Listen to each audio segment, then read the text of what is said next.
all you beautiful gems. Happy Friday. Sorry for the bit of a delay. Graft is here. Oh my gosh. Hi, Graft. How you doing? Hi, Queasy.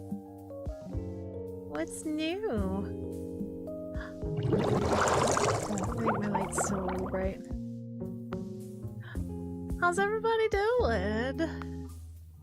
What's new? Happy New Year! I don't think I've said hi since New Year. Oh, how's everybody's January going?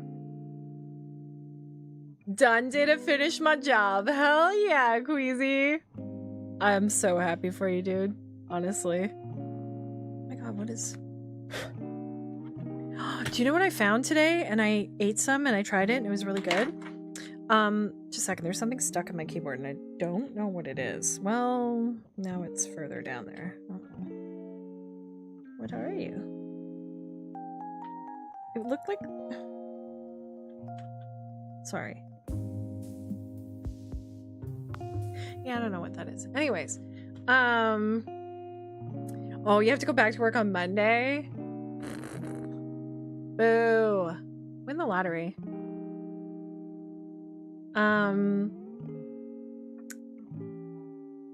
What was I talking about? I truly don't remember. Queasy, finish your job. You did great. Good job. I'm happy for you. Cause that place sucked. So I did a poll, I think originally in the stream schedule.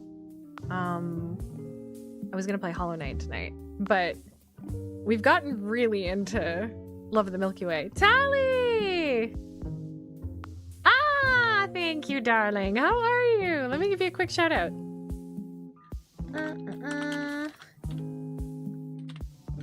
Everyone go follow Tally. They're lovely. They're a wonderful streamer. We raid into them lots. Because they got great chill vibes. Awesome Canadian. Fellow Canadian. Yeah, let me show you the game a little bit. We've gotten into it. I've been really enjoying it, honestly. The cooking aspect is easy and cute. The designs are great. The voice acting's fun. Everything is good. We haven't gotten that far in. We did go on a date. We went on a date with Cal, but she was moving a little fast for us. She was a little heavy-handed, which like I didn't mind, but like, you know, the game was like, hold up. Oh, it's Opal, okay. Good morning, Aqua. Today's GAC date is 01.04.m2/6791. Here are today's headlines. The Galactic Assembly Council for Sapient Rights has voted to grant 12,000 Brexian refugees amnesty on Telrion. This comes as conflicts between the Red Claw and Reshkivat groups over newly discovered mycelium beds have intensified over the last standard rotation. The spores of the tectofungus, known colloquially as dust, are the most effective known treatment for stellar wasting disease and can only be harvested from natural forming mycelium beds on Brex. All exports of dust from Brex, as well as their sale of transport, have been outlawed by the Galactic Assembly as the conflict has led to an estimated 4.8 million sapien deaths in the 25 standard rotation since their discovery. Yikes. Heavy. Midterm elections for the Planetary Senate are being held across Naru citizenry today. An expected 16 billion Naru citizens living both on-world and across GA space are anticipated to cast their votes.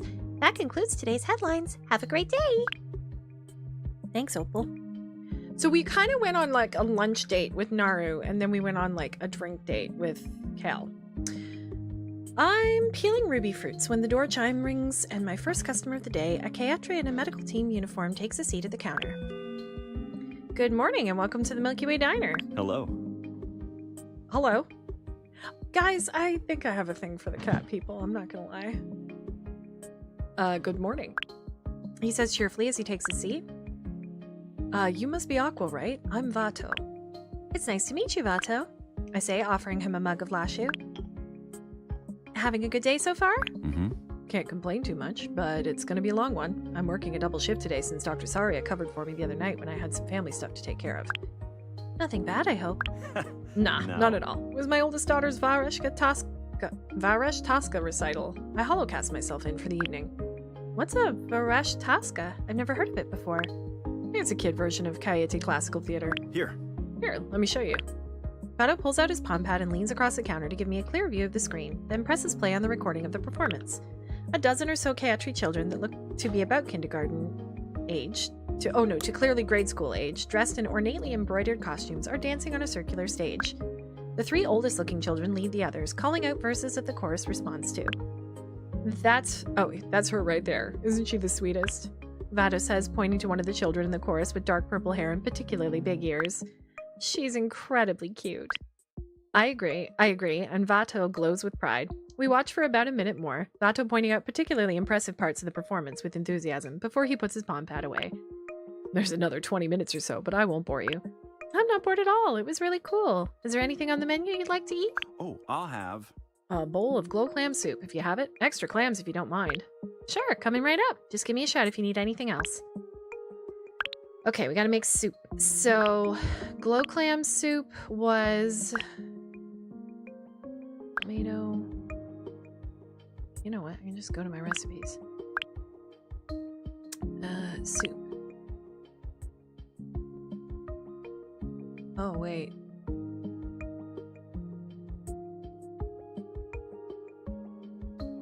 Oh, maybe...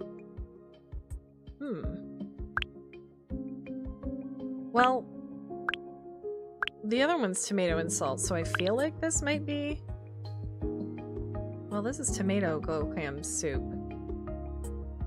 Maybe I should do it without the tomatoes. Maybe I just do glow clams? That seems... Okay, glow clam soup. There we go. Excuse me. Here's your glow clam soup. Enjoy. As Vato digs in, the door chimes again. Oh my god, I can't talk tonight. The door chime rings again, and I look up to see Lara walking over the counter. Hey, Dark! Happy Friday. He chooses to seat one stool away from Vato and takes a holoscreen out, opening it to a reading setting and flipping through the illusory pages. Is he wearing a different outfit or something? His long hair is down today. That's what it is. And the high-collared shirt he wears opens in a way that frames the blaze of light blue fur on his chest. I don't want to be mean. Like, I know we've been a bit sassy with him, but, like, I can't tell which is more sarcastic. I feel like this one. Wow, I didn't expect you to be back so soon. Couldn't stay away. Ugh. Don't get too excited. I simply didn't feel like cooking this morning. He says casually, not even bothering to look up from his holoscreen as he flips to the next page. Sure. I refill the Lasher brewer in my pitcher, topping off Vato's and pouring out a fresh mug for Laro.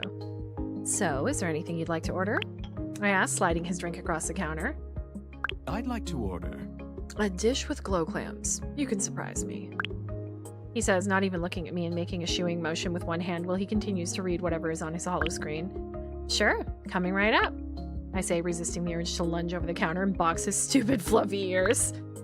Stupid fluffy. Wait, he wants glow clam. I mean, I could make him the same soup, but what if I made him fried glow clams? With limta and... I don't know, sea berry. No, sea berry leaves. And a little bit of salt, maybe? And some noodles. Let's see what this does. Nope. Let's try this. Aww. What about milk? I don't think it's gonna let me. Check the recipe. Yeah, I know.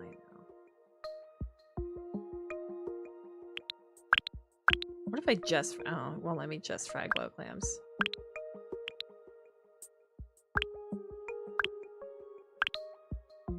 Alright. Let's just make them a soup. Whatever. Soup.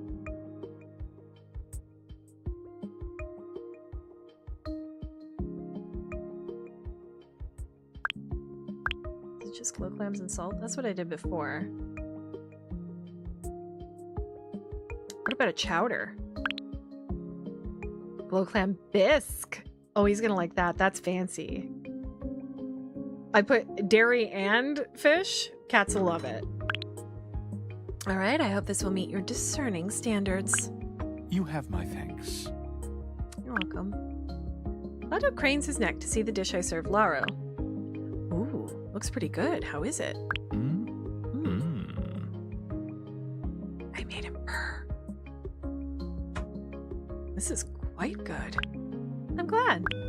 The door chime rings and a very sleepy-looking Vega enters the diner. She yawns loudly and stretches as she walks over to the counter. Good morning. Oh, when her hair is up, she looks so cute. Wow, they really like windows in the styles here. Her cute little sweatshirt. Morning, she says, taking the seat between Vato and Laro. Good morning. Laro says with a slight nod and polite smile before resuming his reading. Hello. Good morning, Vega. It's nice to see you up and about. Thank you. Vato, it's good to be up and about. Good morning, I say as I pour Vega some lashu. Thank you, Aqua. You seem like you're still pretty sleepy. Because I am. I was up pretty much all night binging this show I found on the Entertainment Hub.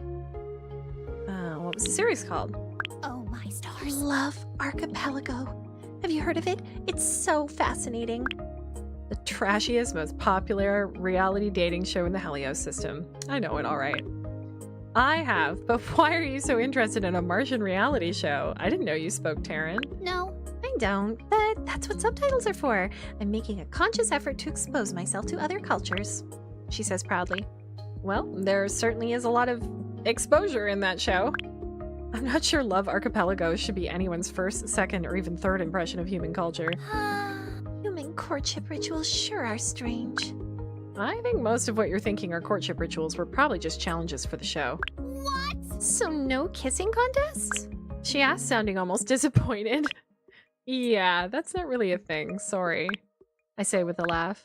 Is there anything you'd like for breakfast this morning? Can I get... Would you be able to make me a fruit salad, please? Sure, I can do that. I'll have it ready for you in just a bit. So, salad, we gotta go here. And we'll do cashew berries and thing and maybe ruby fruit with some. Would that? No, I think just fruit. Fruit salad. Beautiful. There you go, Vega. One fruit salad. Thanks. This looks great. She says excitedly, picking up her fork and spearing one of each different kind of fruit before taking her first bite. Oh, my stars. This is awesome. Lurk away, my dear. Don't take this the wrong way, but I already want to play, so I'm lurking to avoid spoilers. No, I 100% get it. You're very welcome. It is so cute. It's so cute, honestly. I think you'll really like it. I'm excited for you to play it. All right! Nice. Looks like the Senators won their match yesterday, Vato says while reading something, likely the news, on his palm pad. So you're a Rictic fan too then, eh, Vato? I ask as I clear away his empty dishes and give the counter a quick wipe. Yeah. Yeah, it's a fun game to watch. I heard from Ashcut at the general store that you were hosting a watch party here for the final match tomorrow. I'll definitely be coming by. He clears his throat. Barring any medical emergencies that need my attention, of course. Really? A watch party? That sounds so fun. You're a Rictic fan too, Vega? No. I have literally never watched a game in my life, but I've been so bored these past couple of days, and watching a game with friends sounds like fun. Well, Then you should come. The more the merrier, as I like to say. Will you be coming too, Laro? I asked, turning to Laro, whose eyes are still glued to his reading. I would never. Damn. I do not care for sports in general, much less Rictic. He says, wrinkling his nose. An alarm goes off on Vato's palm pad and he sighs. Well, That's my signal. I gotta head to the med bay. The mead bay. Oh no, they need a little spell check in this game.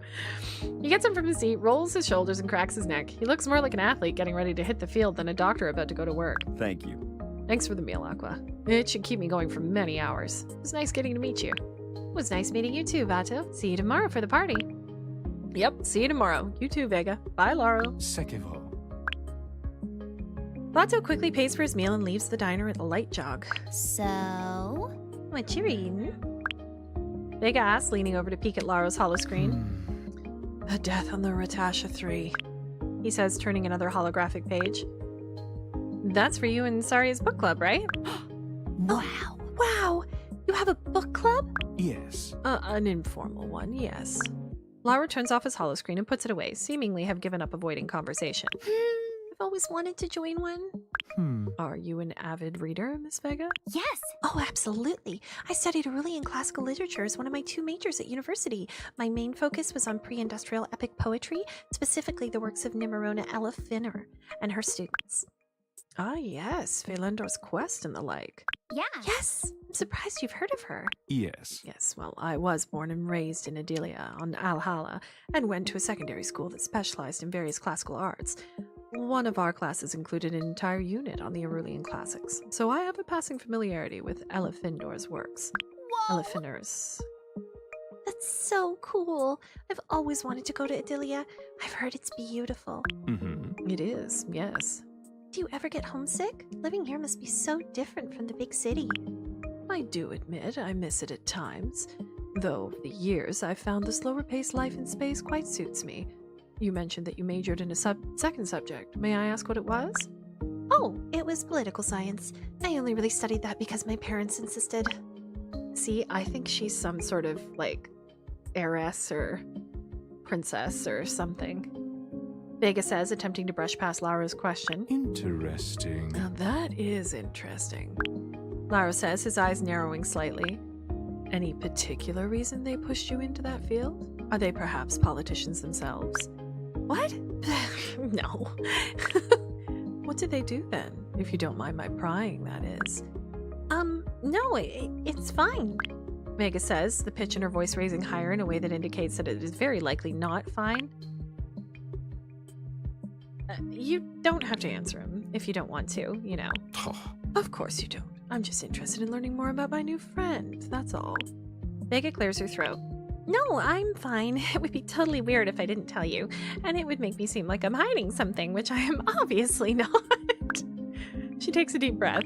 My parents are political science professors. Really, really dedicated political science professors who wanted me to follow in their footsteps. Her voice pitched up at the end of her sentence, as if asking a question rather than making a statement. Lara thankfully doesn't press her any further. I see. Family of academics, then. Right. Yes, exactly. The tension in her body eases visibly. And you were the rebel, pursuing your studies in classic literature rather than following the path they expected of you, correct? Totally. They had this whole plan for me, but it just wasn't like what I wanted, you know? And after graduation, it just hit me. Why would I do what they're expecting me to do if it's going to make me miserable? And they were expecting you to continue on to postgraduate studies in political science? Mm-hmm. Yeah, that. I don't want to spend my life in some dusty old university on Leonia. I want to see more, do more. I want to live life like a normal person for once, and not, well... She tails off, seemingly have gotten ahead of herself. This is like the Little Mermaid. Right now, I just want to be as far away from them and their expectations as possible. You must really be looking forward to having your ship fixed then. Yeah, but this station's nice too. She says softly. She eats the last few bites of her bits of fruit in her bowl and gets up from her stool. Thank you. Thanks for breakfast, Aqua. Have a pleasant day, Miss Vega, he says with a friendly smile. Thanks, you too. Try and get some more rest if you can. Bye-bye. All right, I'll do that. Bye-bye. And with that, Vega walks out of the diner and past the window through which she leaves Lara and I with one last friendly wave. I turn to Lara and fold my arms across my chest. You were being really nosy just then. What gives? Do you ever get the impression our dear new friend isn't being completely honest with us? Obviously, she's kind of a terrible liar. But it's none of our business. For all we know, she has a good reason. And what would be a good reason? I don't know. Maybe she's trying to start fresh. I shrug. Maybe her parents are actually politicians, but they're massive corrupt jerks who support bad policy she doesn't want to be associated with. Maybe they're criminals. Or maybe Vega is a criminal herself. I think that murder mystery book you've been reading's got to you. You can't be a criminal and be that bad of a liar. Well, she almost certainly quite well off.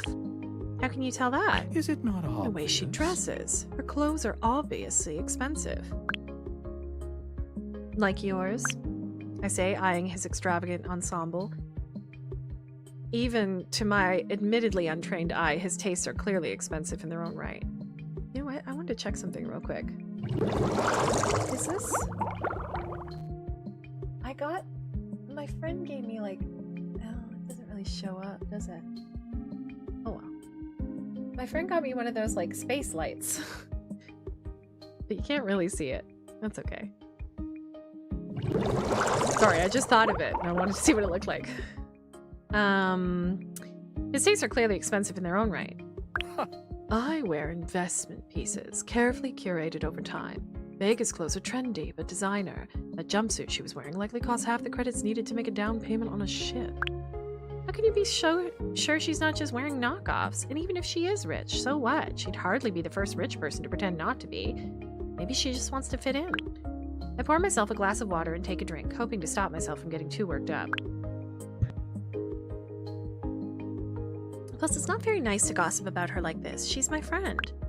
Gossip is how social sapient species strengthen community bonds and keep each other safe. I don't think Vega is a danger to anyone. I say flatly.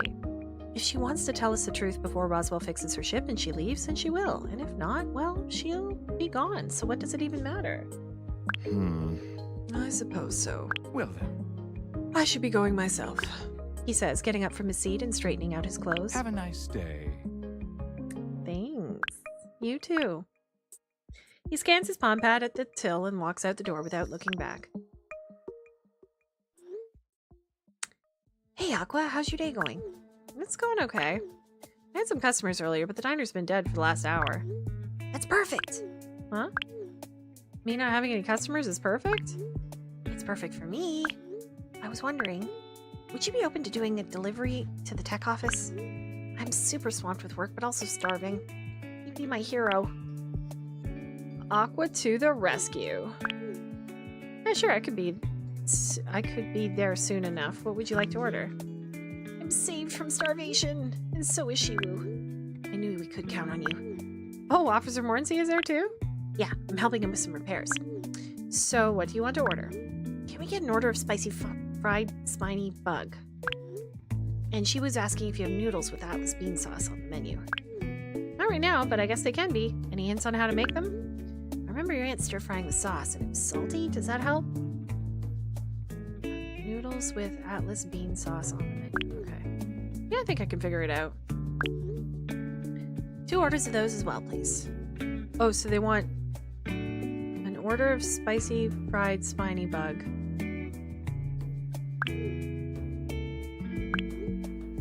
Okay. Start on those orders. First I will make spicy fried spiny bug. Spicy. So if it's spicy, I gotta use this.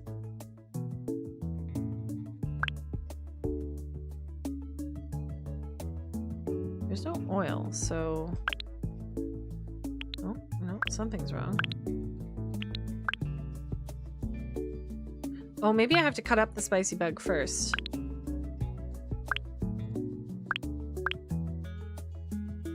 Oh no, it won't let me. Okay. Spiny bug?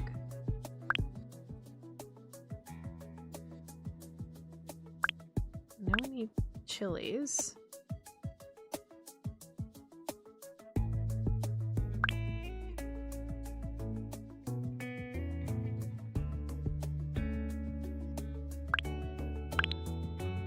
Spicy fried spiny bug.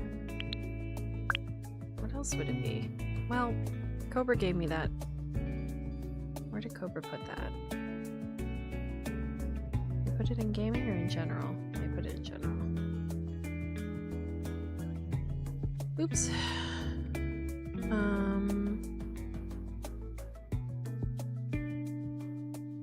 Okay. Spicy. No, simmered. Where's the pan? Okay. Spicy fried spiny bug. Spiny bug. Oh, flour. Okay, flour, salt. There we go. Okay, we got that. Atlas bean noodles. So those were also there. So we need Atlas beans, salt, and the noodles. Hey, amazing. This looks good. Time to pack these up and get going. Oop, sorry. Press the buzzer on the door to the tech office and a chime goes off as I'm let in. The room is spacious with high ceilings. There are stairs that lead up to a loft area and equipment droids and tech organized along the walls and on rolling tables. Delivery for Roswell! I call out, peeking through the opening in the office entrance that leads to Roswell's desk. I got these new headphones and they don't stay in when I'm talking. They're sitting on a chair with one leg up to their chest, working intensely on a piece of tech, which looks like some sort of droid limb. Yo. Just put it on the low table in the break room area upstairs. Roswell doesn't look up from their delicate work as they respond, their deft fingers carefully fiddling with various wires inside a robotic appendage. She was just chilling up there. You should join us for lunch. I'm sure I ordered enough food for 3. I consider Roswell's offer. The diner is dead anyways, and I could use a break. Sure, why not? I'll join you guys in just a minute. I gotta finish fixing Shiwa's leg. Chopper, pass me the micro soldier. Solder. Beep, bop, boop. A small grapefruit-sized droid floats over to Roswell carrying a delicate instrument in its long, spindly limbs. Oh, Thanks, buddy. They say, and the little droid, Chopper, I guess, floats back to its perch on the shelf beside Roswell's desk. I turn away and start to carry the containers of takeout up the stairs. When I reach the top, I look to the right where the seating area is. 2 worn, mismatched couches sit on either side of the low table. Officer Mornsey sits on one of them, reading a holoscreen. A lime green cane leans against the couch next to him. Hey, officer, how's your day been so far? I ask as I unpack the food and utensils. I realize this is my first time seeing him out of uniform. He's wearing shorts and a large, thick-looking hoodie. Seeing him in such casual, comfy clothes like this when I've only ever seen him put together is cute. His sense of style is not what I would have expected, but there is a sort of charm in seeing such a normally strict person in a relaxed state. He looks so cozy, too. I bet his hoodie is really warm. My prosthetic has been giving me some trouble lately, so Roswell is fixing it for me, he says, inclining his head towards the port that sits right above where his left knee would have been. He puts down his holoscreen and reaches across the table, opening and inspecting one of the takeout containers. He grabs some noodles out of the box and digs in. These are shockingly good. Have you made them before? Yes, I have, actually. He nods approvingly as he chews. Don't eat everything without me, they call from downstairs. I hear a series of faint whirring drill sounds before Roswell's voice rings out once again. Here you go. Okay, done. Roswell bounds up the stairs, cradling Shiwa's prosthetic leg almost like a baby. They hand the device to Shiwa with a flourish. Should be good as new. Just let me know if anything feels off. Thanks. Roswell takes a seat on the couch beside me while Shiwa sets about reconnecting the leg to its port. He activates it and grunts slightly in discomfort as his nerves connect to the device. He flexes his foot and bends the leg, testing out the repaired limb. He stands and walks a few paces, does a few squats, and hums in approval. Shiwa sits back down, seemingly satisfied with Roswell's repairs. Not bad. Feels good to me. Shiwa takes the cane next to him and presses a button on his side. The mobility aid collapses and Shiwa places it in his jacket pocket. Not that it's any of my business, but isn't fixing prosthetics and mods usually a doctor's job? I ask Roswell. Well, None of the doctors on the station are trained in biomedical robotic repairs. Thankfully, the station does have me, and I'm a genius. They say without a hint of sarcasm. And modest. Of course. Roswell reaches over and grabs a piece of fried bug meat. Amazing as always, Aqua. Perfectly spicy. Man, that really hits the spot. I've been craving these forever. They say wistfully. Well, you're welcome as always. right. Anyways, as I was saying, I also spent about 1.5 years working at a modder shop in Daxa 4 before I started working here, so I've got experience with repairs like this. That's pretty cool. When did you start working on the Hesperides? I was hired to lead the tech department here 4 SRs ago? Wait, no, 5, as is last week, I guess. This is a better way to frame that. Do you mind if I ask how old you are? Roswell shakes her head. Nah. Nah, it's cool. I'm 24 human solar years, so yeah, I started here when I was 19-ish. That's Young. they say with a raised eyebrow. I was gonna say impressive, but yeah, also that I guess. You must have finished school pretty early then. Yep. Yep. Got my master's in robotics at 16, and I have an undergraduate degree in spacecraft engineering, too. Ugh. I worked at Elise Vara Technologies for a bit, and the droid development department after graduation, but that sucked. Elise Vara Technologies is the second most famous tech company in the galaxy. The odds of getting a job there may as well be 1 in a billion. To think Roswell somehow landed a job there when they were only a teenager. I left after about a year, got the modder shop gig, and now here I am. We're about the same age, but you seem so much farther ahead than me in life. Nah. You're doing great, Roswell says, getting up and punching in some numbers on the drink vending machine in the corner. Besides, comparing yourself to others isn't good for your mental health. A series of clangs following, and they return with 3 drinks, placing them in the middle of the table. I could really make myself depressed if I started comparing our cooking skills. I guess you're right. I pick up a piece of fried bug for myself and pop it in my mouth, biting down on the crunchy batter and into the sweet, juicy meat inside. I'm thankful for Roswell's earnestness. It's hard to feel down on yourself with someone like them around. Right.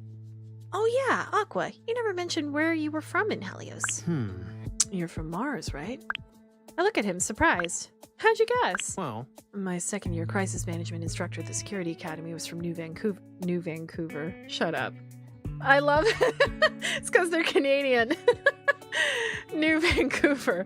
On Mars, your accent is similar to theirs. He explains, grabbing one of the drinks Roswell had brought. I follow his lead, twisting the cap off and taking a swig. It's fizzy and tastes like a mix of melon and lime. Well, you're half right. I spent most of my life there, but I was born on Europa and lived there till I was 8. Europa is one of the moons of Jupiter. Nice. Oh, cool. What was that like? Very cold and very dark, I say with a laugh. But at night, when the habitat domes turned the sky screens off, the view of Jupiter was something else. I used to stare out my bedroom window at it and watch the storm bands with my telescope. New Vancouver, I know, right?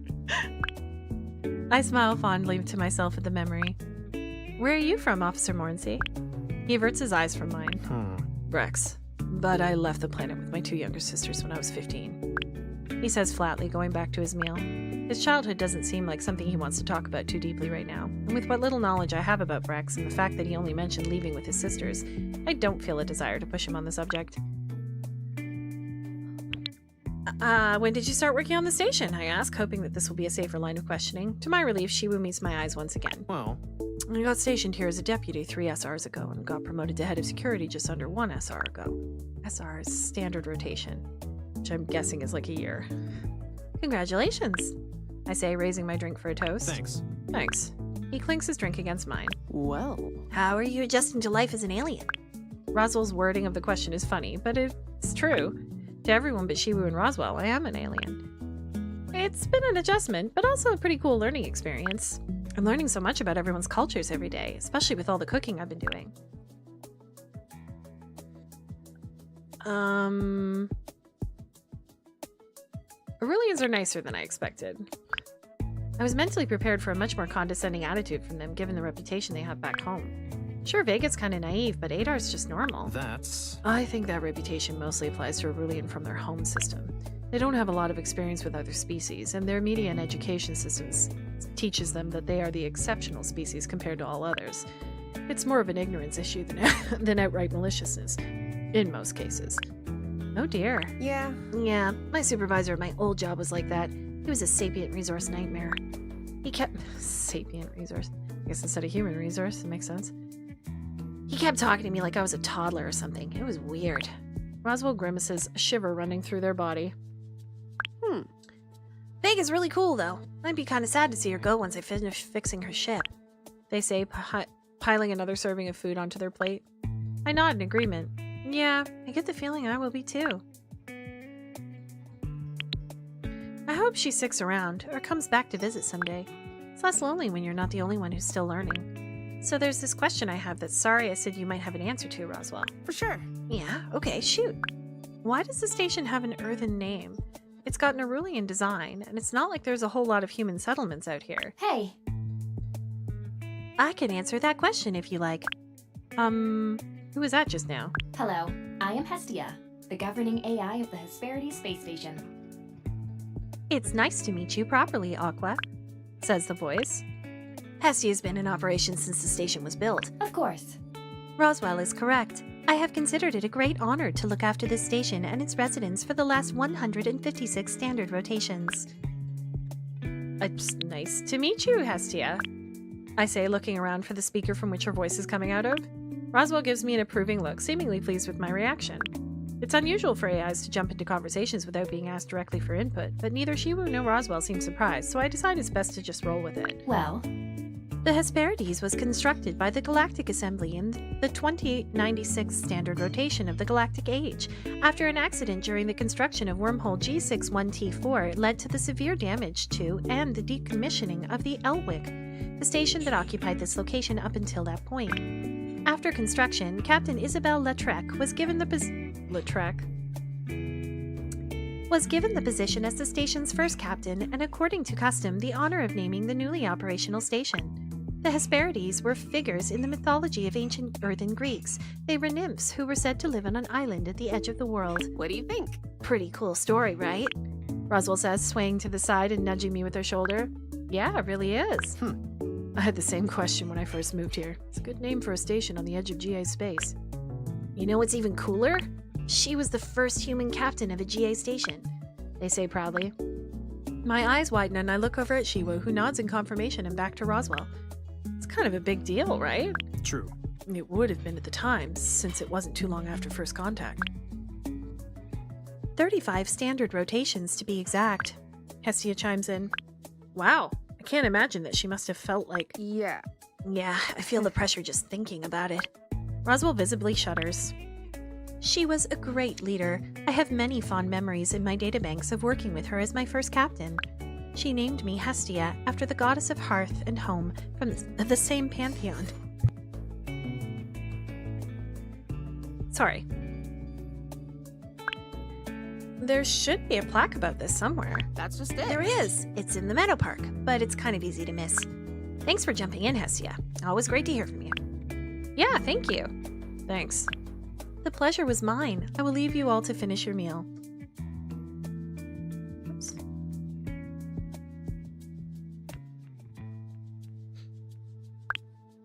And Aqua, if you ever require assistance, please do not hesitate to give me a shout. Simply call out Hestia, and I will do my best to help.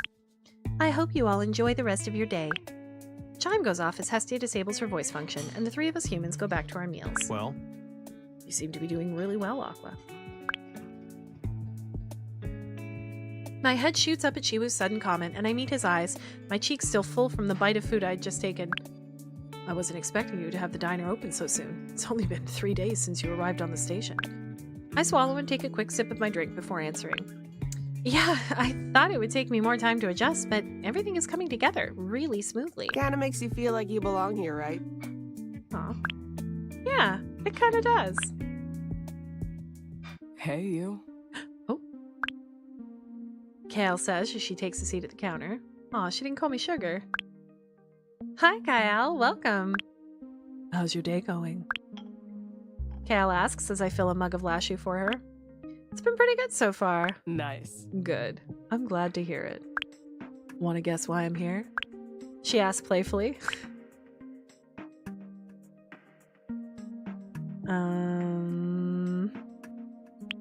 Because you couldn't leave without saying goodbye. That's right. Exactly. I knew we were on the same wavelength. And I'd like to eat, of course. Have you decided on what you'd like to order? I'll have... The cashew berry pancakes, thank you. Cashew berry. Pancakes. Cashew berry. Flour, sugar, soy milk? Yeah. Thanks. Sugar. Enjoy your meal. Let me know what you think. Oh, delicious. Delicious. Thank you. I'm happy you like it. So are you going to be traveling anywhere exciting? Not really. Just warp gate hopping. The supply depots I'll be visiting aren't all that out of the way. A surprising amount of cargo runner's job is staying on your ship, waiting around transport hubs between jumps. Once I pick up everything I need to, including your ingredients, I have a quick delivery on Tusk before circling back to the Hesperides for a couple of days of R&R. Tusk? It's a fringe colony in the Theta sector. Totally safe place. I didn't say it wasn't. Before I get the chance to question her further, the door chimes and Saria walks into the diner. Good evening. Good evening, Aqua. Hello, Saria. Just grab a seat and I'll be right with you. Saria takes a seat at the counter, leaving a chair between her and Kale. There's more than just space between the two of them. Even I can feel it. Oh no. Are they exes? Are they exes? They look so awkward. A subtle mix of awkwardness and tension in words unsaid. It's not hostility, but it's not friendship either. Thinking back on it, I didn't see Kale and Saria talk much during the welcome party. Hey. Usually Kale is free, relaxed, and easy, but right now she sounds off balance and almost hesitant. Hello. Awkward. How was your day? I asked, opting to slip into service mode rather than continue to question the strange vibes that have settled over the diner. Good. Busy, but good. I'm sorry I wasn't able to make it by for your official opening day. Preparations for the festival kept me so busy, and before I knew it, the day was over. That's okay. I'm glad you're here now. I hope things haven't been too crazy since you opened. I know having a lot of customers is a good thing, but I can only imagine how overwhelming having to cook for so many people can be, especially if you haven't done it before.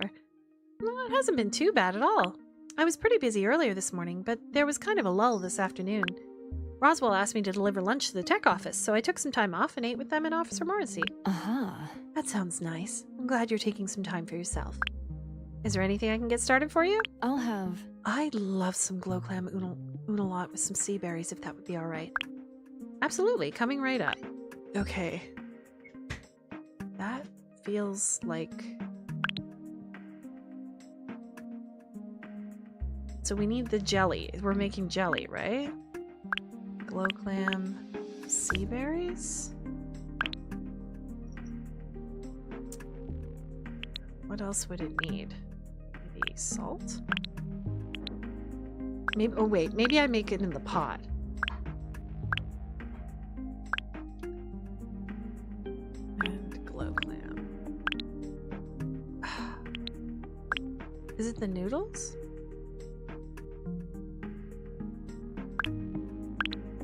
Oh, hey! Hey, I did it! Oh, it's so pretty! Sweet savory jelly. Huh. Here you are. Enjoy. This is fantastic. Aw, thank you.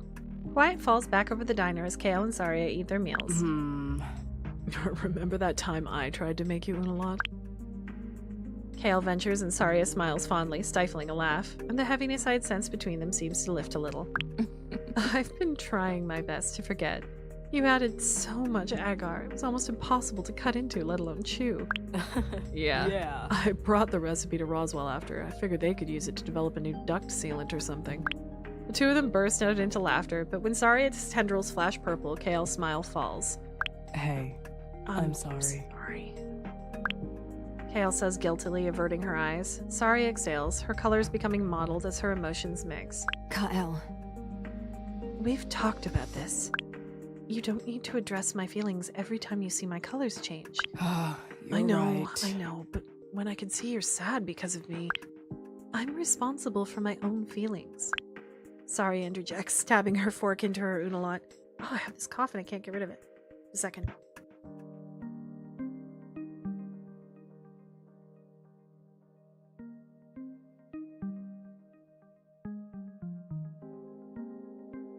With a smidge more force than necessary. You have nothing to be sorry for, Cal, so please don't apologize. But are you sure you're okay, though? Being friends again like this? Kale asks hesitantly, her ears lowered. I can keep my distance if you need me to. Saria exhales and puts her fork down. She closes her eyes for a moment, centering herself as her tendrils become slightly more coral. No, I don't want us to stop talking. But being friends will be a lot easier if I stop addressing your emotions. I know. Well, I really am glad, though, that we're able to talk like this again. It's nice. So am I. I missed you. I mean, I miss being able to talk to you, and... Kale starts to stammer out before Saria cuts her off again. it's fine. I'm okay. She reassures her before adding a little more fondly. I missed you, too. Kale gives Saria a bittersweet smile. Well, I'm going to head out. My departure window is soon. thank you. Thanks for the food, Sugar. I'll be back in a few days with your order. See you around. Goodbye. Yeah, fly safe. I always do. Cal rises from her seat, quickly pays for her meal, and leaves the diner. I clear away Cal's dishes and set about cleaning up my cooking station as Saria finishes her meal, her colors still a painter's palette of mixed emotions. Just a second.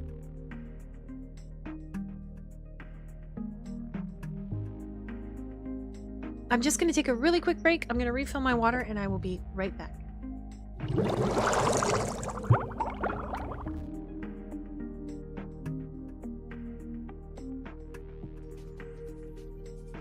Dean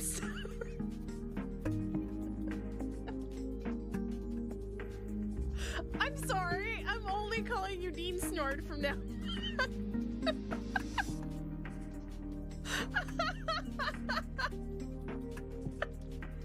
Oh no! Oh my god, Dean Snort. Exclamation mark play. Anybody else who wants to join it? Put it in the chat. Get your marbles in the game. I will give you 10 more seconds. I'm sorry, that's so funny. 9, 8. This is serious business. Excuse me. Yeah? I'm looking for the park store. You just missed it. What? You've got an accent. Where are you from? Oh, Russia.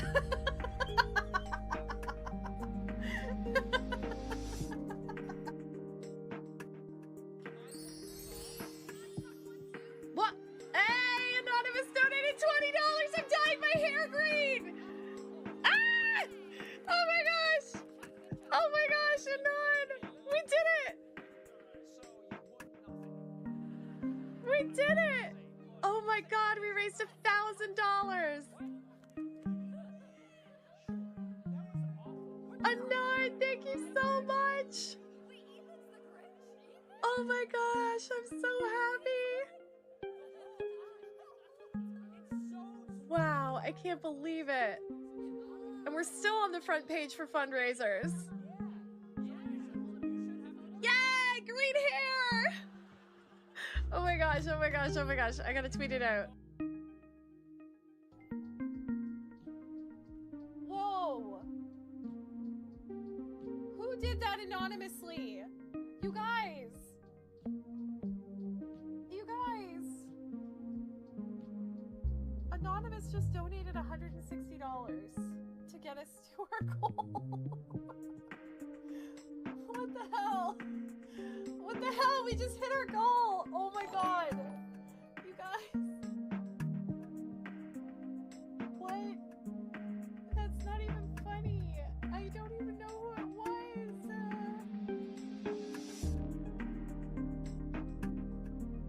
I can't! You guys! Oh my god! Thank you! Thank you, Anonymous! Thank you so much! Oh my god, I can't wait to tell them. I've been talking to Raven for like almost a... Dean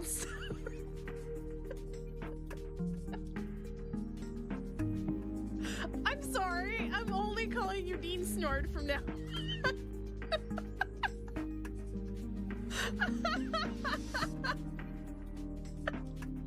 Oh no! Oh my god, Dean Snort. Exclamation mark play. Anybody else who wants to join it?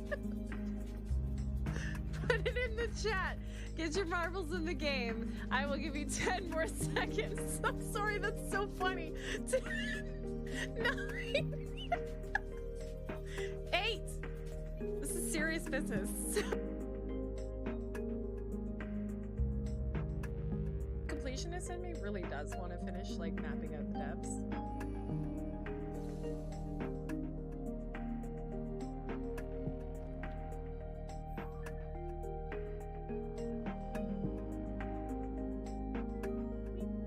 Nothing around it. Do it. Jesus.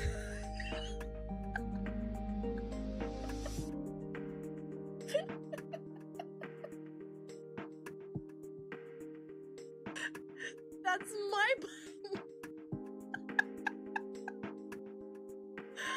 Oh my god.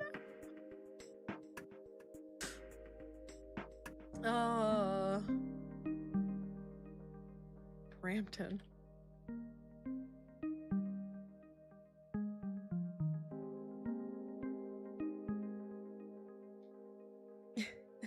I'm not judging you, but like, exclamation mark, yikes.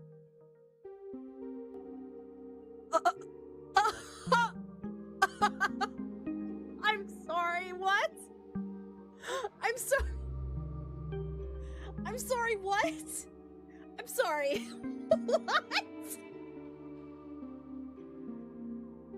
If this is their dog, I don't know.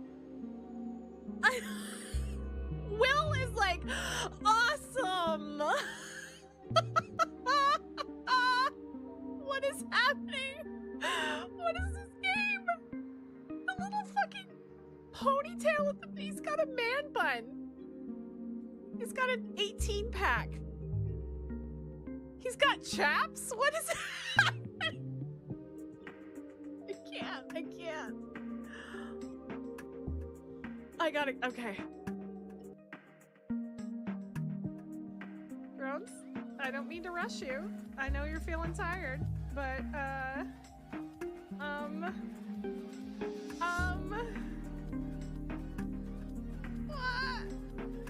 Drones, no, you don't have time for another loop around. Drones, you gotta go. Drones, you gotta go. Go! No. Oh my god! Oh my god, you just made it. Woo! Third place goes to Alistair! Look at our happy little monster there. Ah, that's so nice. Second place, Cobra. Nice, well done. I wonder who's in first. What do you think it is? Oh, that's right, it's me. Oh, was it really high-pitched? Was it super high-pitched? I'm also like, I'm kind of yelling. I should probably turn it down a little bit, but...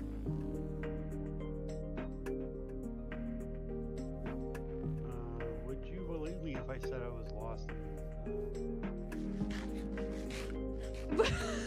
You're not. You're lying. Where did you go? You had Patsy. You had one job. You gotta know do how right. it is. You gotta do right by that horse, Sport. That horse loves to be on an adventure. Just Is that an explosion? I think it is. Oh!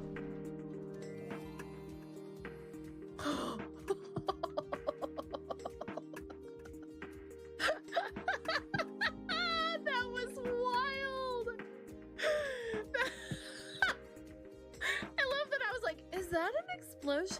Like, I'm like leaning into it, just and it just sends flying, allowing me to win the race. That was awesome. I love spring. I can hear the birds chirping again. Like me, I'm chirping again. I'm a bird.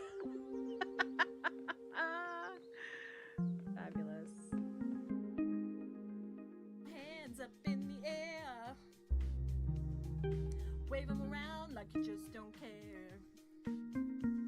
If you want to party, let me hear you yell. Yeah, yeah, yeah. 'Cause we got it going on again. My original. Yeah. Am I the only one? Yeah. Am I sexual? In my mouth? Oh.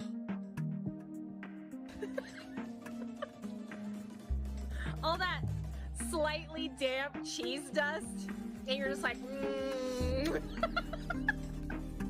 nom nom nom nom nom. Do not clip that, please. It was a bad time. Don't clip that. Into the comb, loop to loop. Here we go. Here we go. Zoom. Nice. Nice, nice, nice. Ooh, we got some yeets happening here. Some little lit up yeets. Tricker yeets. Oh no, that was terrible. Everyone else is pretty following in my footsteps there, but Poppy's got a sizable lead. I recognize it because there's like 6 freaking screechers. There's like 15 near me. I'm just Oh my going god, one you by scared me, Lofi. I was like, what am I looking at? one. Nice. Someone clip that.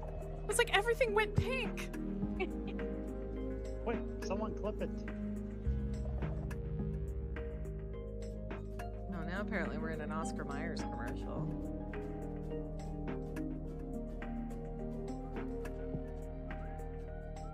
Do you have a picky eater at home? I do. And I feed them Oscar Mayer wieners. Oscar Mayer, for those picky eaters.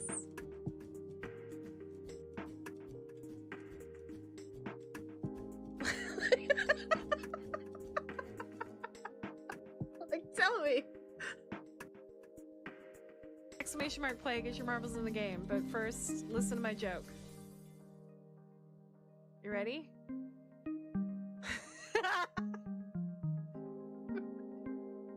Wait, okay. What does a DJ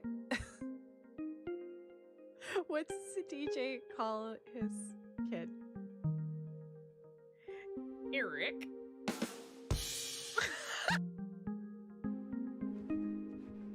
Okay, I'm just leaving. Open doors. No! No! It's fine, we can take a hit. We got it. A weirdly low-key game. Yeah. Both of you. Did you see me floating? Both of you spectate right now. Both of you spectate right now. Okay, I'm spectating. Oh my god, Leslie. I watched him slice you both. I'm going. Where were you? Sorry, Dwight with the hair. Unless you start 20 what, sport? Do you want to rephrase that? Do you want to check your spelling on that? That is a different kind of stream, sport. Oh, No, not a hot tub in sight.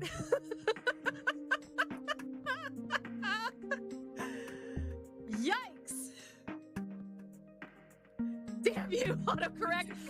Why would it autocorrect to that, sport? Why would it have that in its memory banks? That's a weird thing. That's odd. Here we go. Oh, Did you just... the mods.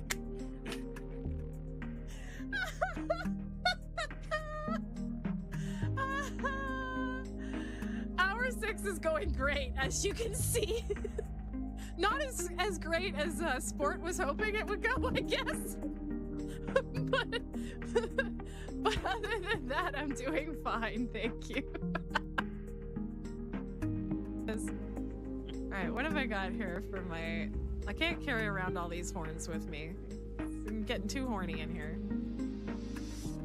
What? Wait, what?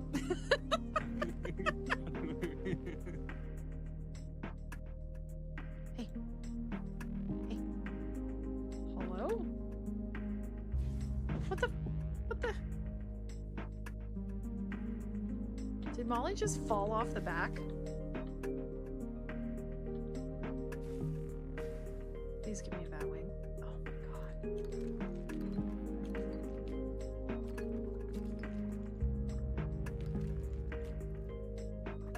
Molly, did you just fall?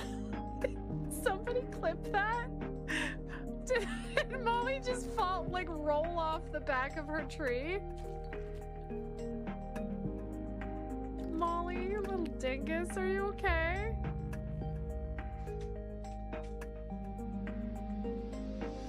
Okay, I'm back. Drones! How's it going? I've been putting this here just because it's like, it's a little too small for my chair.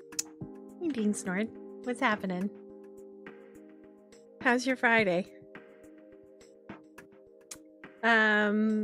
Okay, so we just had that awkward, so we figured out the kale. I'm sorry, I'm only calling you Dean Snord from now. There it is. We figured out that Kale and Saria are exes,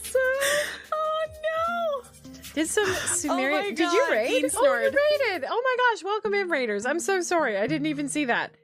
Welcome in, raiders. My name is Aquagem. I'm a freelance artist and variety streamer. And tonight... Hey, Revax! Meet. Tonight, we are playing some Love at the Milky Way Diner, which we started... Did we start that this week? Or last week? What year is it?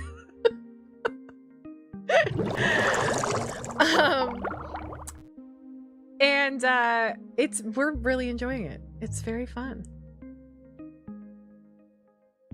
A Zelda meme to Sumerian. Amazing.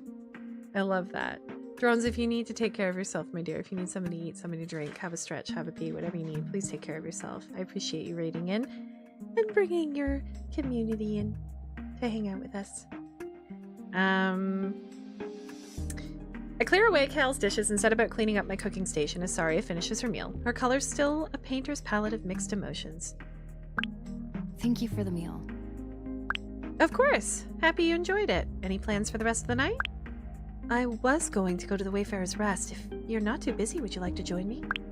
I look around the diner, empty except for the two of us. I don't think I'm too busy at all. I will be lurking, raid and run as I have things to do in the morning, aka laundry that I have to get done before seeing friends for lunch. Fair. Yeah, I'm heading out tomorrow too. I actually have to finish cutting bookmarks tonight after stream, and so that I can drop them off at Staples to be laminated because I have a show next week. I do a quick cleanup before Sari and I head out together. Oh, she's so pretty. We walk into a bustling Wayfarer's Rest, and I follow her to the bar where we take our seats.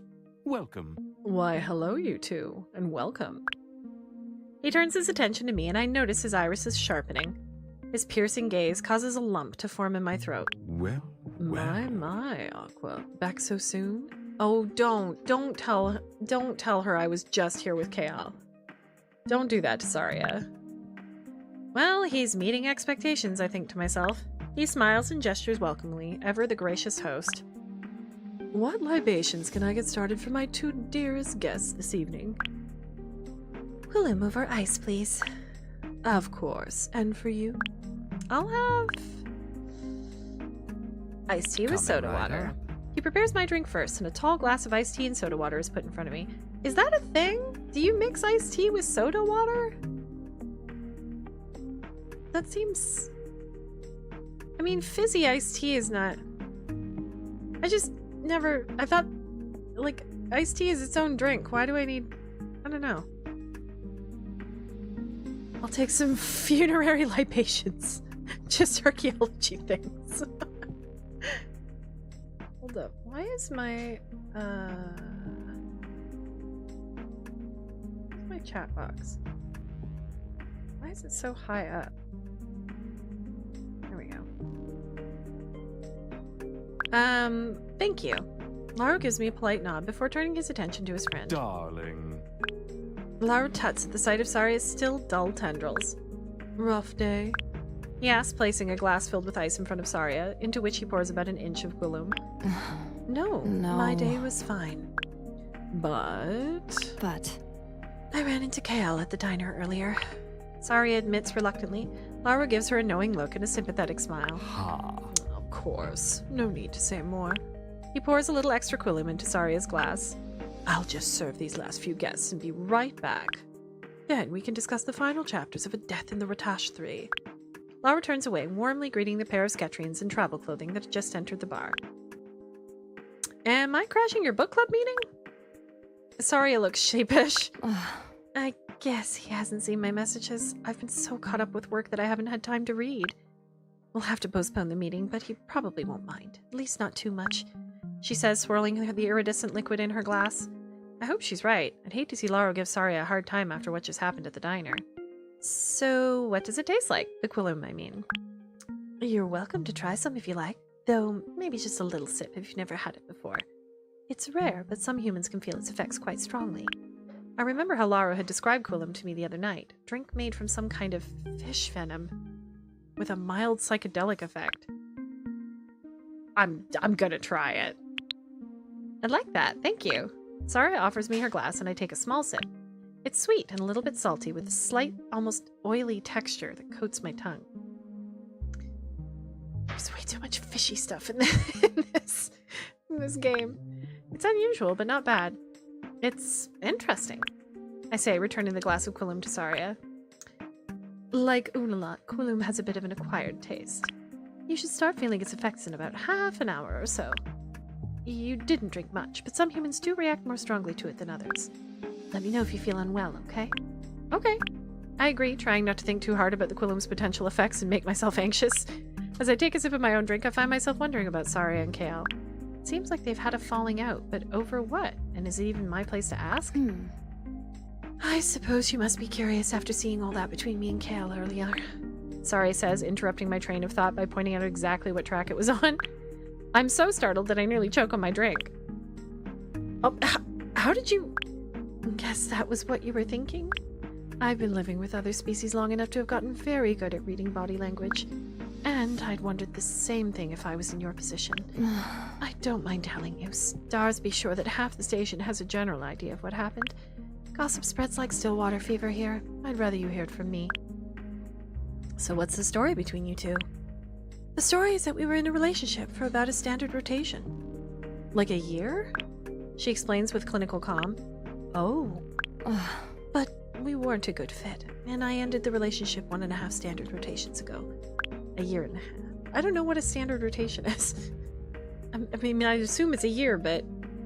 We tried being friends after we broke up, but every time she would see my chromatophores turn purple, even if it was just for a moment or had nothing to do with her, she'd get all... Saria wrinkles her nose and grimaces. Well, you saw. We opted to keep our distance from one another for a time. Last month, after your aunt's funeral, we ended up talking and decided to try and be friends again. The purple in Saria's tendrils darkens, and she swirls the iridescent liquid in her glass. But now I'm wondering if that was a mistake. Maybe the two of us just aren't meant to have a friendship. Laura's words from yesterday afternoon swirl in my mind, a trail of broken hearts. Saria laughs mirthlessly. Remember when I told you the other day I was a hopeless romantic? Well, now you know why. Oh dear. Oh, buck up there. Someone else will come along. They always do. Lara says as he saunters back over to Saria and I. I wish I had your confidence. Sometimes I feel romance is one area I'm not destined to succeed in. Nonsense. Anyone would be lucky to have you as a mate. I won't hear you putting yourself down like that. Lara's right. I'm sure you'll find someone who's a better fit. Thank you. I appreciate the encouragement from both of you. I know I should try getting back out there. It's just tough. I don't want to get hurt again. Can I ask what made you decide to end the relationship? You mentioned not being compatible, but how so? Oh my. My, aren't we nosy? Okay, that's... I start to snap back. He's the nosy one. It's okay. Fine, Lara. I don't mind sharing. She says, calling him off before turning back to face me. It wasn't about who we are as people. Our partnership worked and we loved each other. It was what we both are that made our relationship untenable. What do you mean? Well... Saria being a Naru and Kale being Kaetri, of course. Interspecies relationships can work. I've been around the block once or twice myself. But cultural and biological differences can get in the way. And the Naru and Kaetri are very different species. Exactly. I thought we could work through it at first. We both did. Then, when our relationship was getting serious, we decided to take a trip down to Rannon to meet her family, Kavik Vestashgra and her kids. The gravity on her homeworld is too strong for Naru to tolerate for more than an hour or two at a time, but I knew it was important for her, so we made plans for a very quick visit. Saria chuckles and lifts her hand to massage her temple. It was an absolute disaster. My muscles ached, there wasn't enough blood flow to my brain, so I was dizzy and disoriented. Of course, her entire family was kind and understanding and very sweet. I was hardly putting my best foot forward. After about 20 minutes, there was no choice. I had to leave, and so we ended the visit. I couldn't walk. Kale had to carry me out of her home and back to her ship. She downs the rest of her Quilum in one gulp, and Laru wordlessly tops her up. The whole experience really put things into perspective. We had both been so adamant that we would make everything work. Kale was insistent that she didn't mind that I couldn't spend time on Rannon, or that I wouldn't live nearly as long as her. But I decided on the flight home that it wasn't fair to Kale to keep her in a relationship where she would feel torn between me and her family. Ooh, this is rough. She deserves someone who can be what she needs, and that person isn't me, no matter how much I used to want to be. She says, a bittersweet muddle of colors dancing through her chromatophores. My heart feels like it's being squished tight. Would things have been different if the gravity on Random wasn't so strong? Or if the KL family lived on a GA station? Would KL and Saria still be together, happy and in love? Or would some other inexorable difference have surfaced and torn them apart? How about now? Do you still... I hesitate, not sure if I want to say the words love her out loud. No. No. Saria says with conviction. I don't have feelings for Cal anymore. But there's still some pain there. Even if ending things was my decision. Saria. Some pain is of course inevitable, but I think you did the right thing for the both of you. He says, reaching across the counter to give Saria's hand a little squeeze, which earns him a grateful smile. Lara pulls away and claps his hands together. Well then. Now that we've wrapped up that dreary bit of exposition, I'd love to hear your thoughts on the final chapters. I'm absolutely dying to know what you think of the ending, because my feelings on the matter are rather mixed. Saria looks at him apologetically. Oh, I sent you a message. I didn't get a chance to finish the book. I've been spending most of my downtime planning for the festival. You aren't biting off more than you can chew again, I hope. It's okay. No, it's manageable. All right, but let me know if you need any help. No use burning yourself out over something trivial. The Comet Festival is hardly trivial. Saria counters sternly, crossing her arms over her chest. It is, in the grand scheme of things. All of a sudden, I noticed that the colors of the Wayfarer's Rest seemed to get brighter. I feel something. Uh-oh. Somehow, I am both alert and slightly detached. The neon lights seem to pulse slowly, almost like they're breathing. Whoa.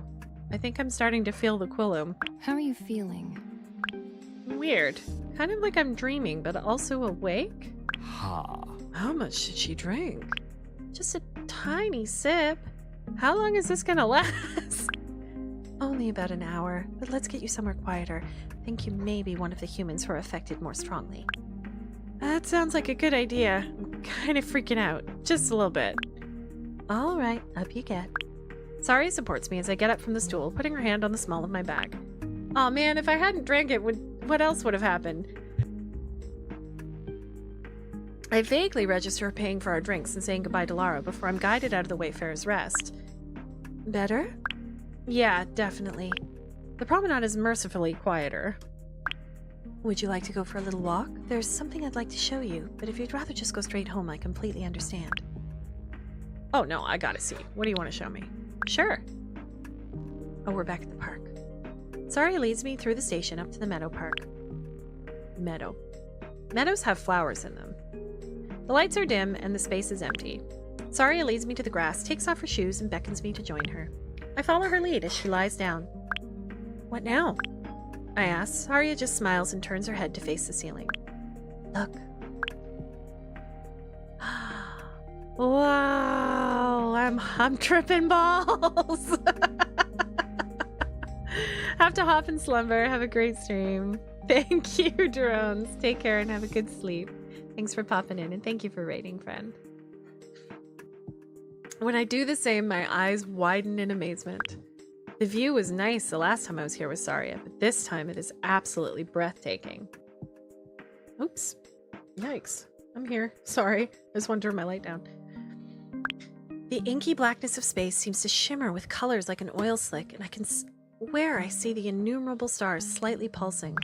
The vacuum of space now looks alive. I start to say, but the words die in my throat, stifled by awe. Mm-hmm. I know. Oh. I can hear the smile in Saria's voice. I wrench my eyes away from the skyline and turn to her, only to see Saria looking at me. She's so pretty. She's beautiful, almost glowing. Her tendrils are a bright electric shades of blue. Well, I thought you deserved to have a good first Quillume experience. Thank you, Saria. This is amazing. good. Good. I'm glad. The two of us are silent for a while, staring at the stars. Hey, Doctor? Uh-huh. Yes, Aqua? Is it normal that I feel like I'm floating? Saria chuckles warmly. Here. Take my hand. I entwine my fingers with hers. Holding her hand feels cool, soft, grounding, an anchor in a sea of stars. Better? She asks, her thumb tracing small circles on the back of my hand. Yeah, better. I've been here for 3 days. I just want to say, this is like my 3rd night. We can head home whenever you're ready, okay?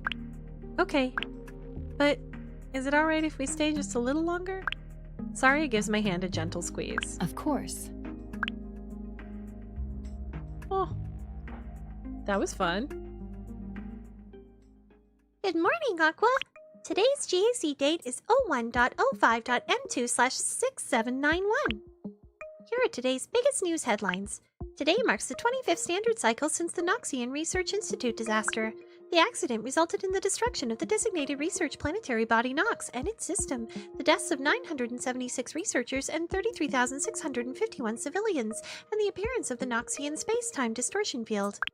The Galactic Assembly Council for Research and Technological Development has released the following statement. The Noxian Research Institute disaster continues to be a reminder to us all of the extreme dangers experiments involving the time stream pose to us all. The Galactic Assembly and its associated bodies will continue to uphold our blanket ban on all time travel experiments for the safety of our citizens, our galaxy, and the fabric of space and time itself. Teleron Solar Storms and Alahara Senators will be facing off in the final match for the Galactic Assembly Rictic Cup. Mira Ifreldin, co-captain of the Solar Storms, had this to say. My team and I are just so grateful to get to represent Trellian in this galactic stage. We've already made history by coming this far, and we're going to give it our all today and win for this for our planet. If the storms succeed, they will bring the cup... If the storms succeed, they will bring the cup back to Teleron for the first time in 226 standard rotations. That concludes today's headlines. Have a great day! Hey, the captain! What did they sound like again? They were kind of nerdy. Good morning, Aqua. Good morning, Captain. And good morning to you too, Lum. Lum gurgles in response, little cheek ceteras vibrating. I fill a mug of lashu for the captain and place it in front of them. Thank you, Aqua. I must say, I've been looking forward to trying your cooking. I've been hearing great things. Then I'll have to do my best to live up to your expectations. What can I get started for you? I'll have whatever you recommend. Surprise me. Oh, coffee.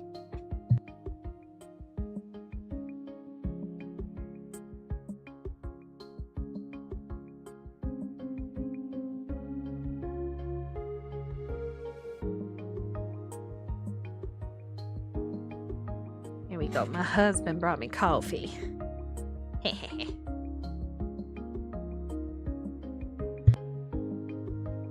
Okay. Sure, I can do that. Okay, so we have to surprise the captain? What can I make? Maybe we do the starfruit soup? Although the unalot might be good.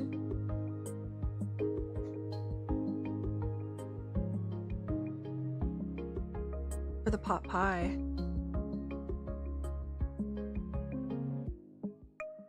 Pancakes? Wow, I've actually unlocked a lot of stuff. Let's make unalot. So, agar, glow clam, sea berry, salt? Was that? What was the other thing? I wonder if I can make it creamy. No. Alright, here you go. 1 order of glow clam and sea berry unalot. Oh, how exciting. Thank you, Aqua. Tantu says as they pick up their utensils and dig in. This is lovely. They say, pressing a hand to their chest. I'm happy you like it. Indeed, my expectations have been met and exceeded. Truly is so lovely to have you here. Tantu says fondly. Word on the station is that someone is hosting a little get-together at the diner today. Yeah, folks are going to come by and watch the big game. Will you and Lum be stopping by, Captain? They sighed dejectedly. Unfortunately, I have to holocast to the Transportation Board headquarters for a meeting, which is terribly disappointing. I was so looking forward to watching the game during its official broadcast for this sector. I'm going to have to pray to the Tide Mother that the Alpha and Beta sector folks don't spoil the results of the match for me. Lum butts its head into Tantu's cheek, earning the creature a gentle chin scratch from its owner. I'm glad to see you taking an active role in the community right from the start. Very admirable. I can't take all the credit. Ashkat and Tiski were the ones to suggest playing the game.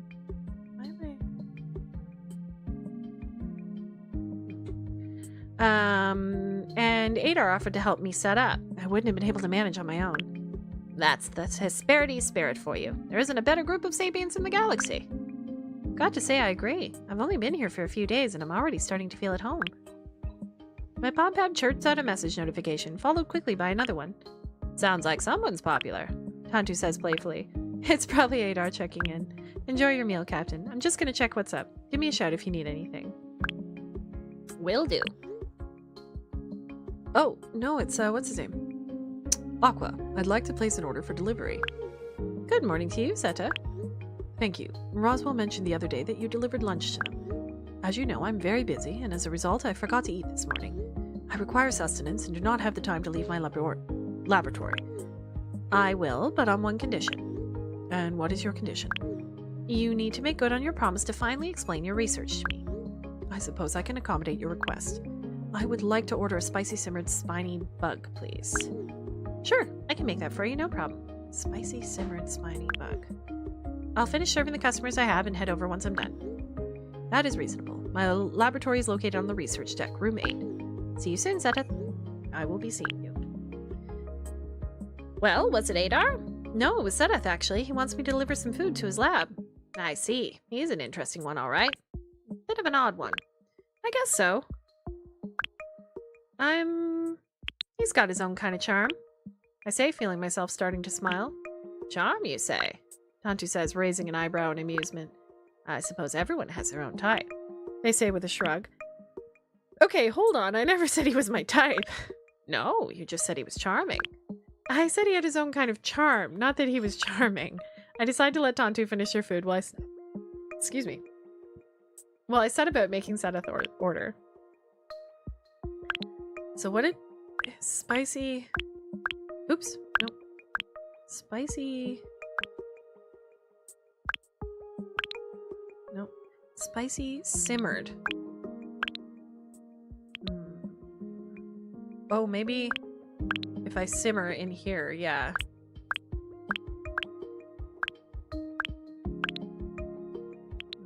Maybe no. Hey! Ooh, look at the design. That's very cool. That looks very good. Thanks. I hope it tastes good too. I say, packing up the dish in a reusable takeout container. Well, my dish was amazing. Tantu gets up from their seat and pays for their food. Thank you for the meal, Aqua, and have fun watching the game. Brrrr! Thanks, Captain. I hope you have a good day too. We're going to the labs. Let's see. 6, room 7, room 8. The research deck is quiet, though I suppose that's to be expected. I raise my hand and rap on the door. Hello, delivery for Seta Sesketarat? I say, trying to project my voice through the door's alloy. I'll be right there. He calls through the door. After a few moments, the door slides open to reveal him standing in the doorway. Thank you. Seta says as I hand off the bag of food to him. Please, come in. It's spacious, with orange-topped counters laden with instruments and equipment. Tardigrades. There are 2 small containment tanks made of bright blue glass, inside which tiny pulses of colored light flash.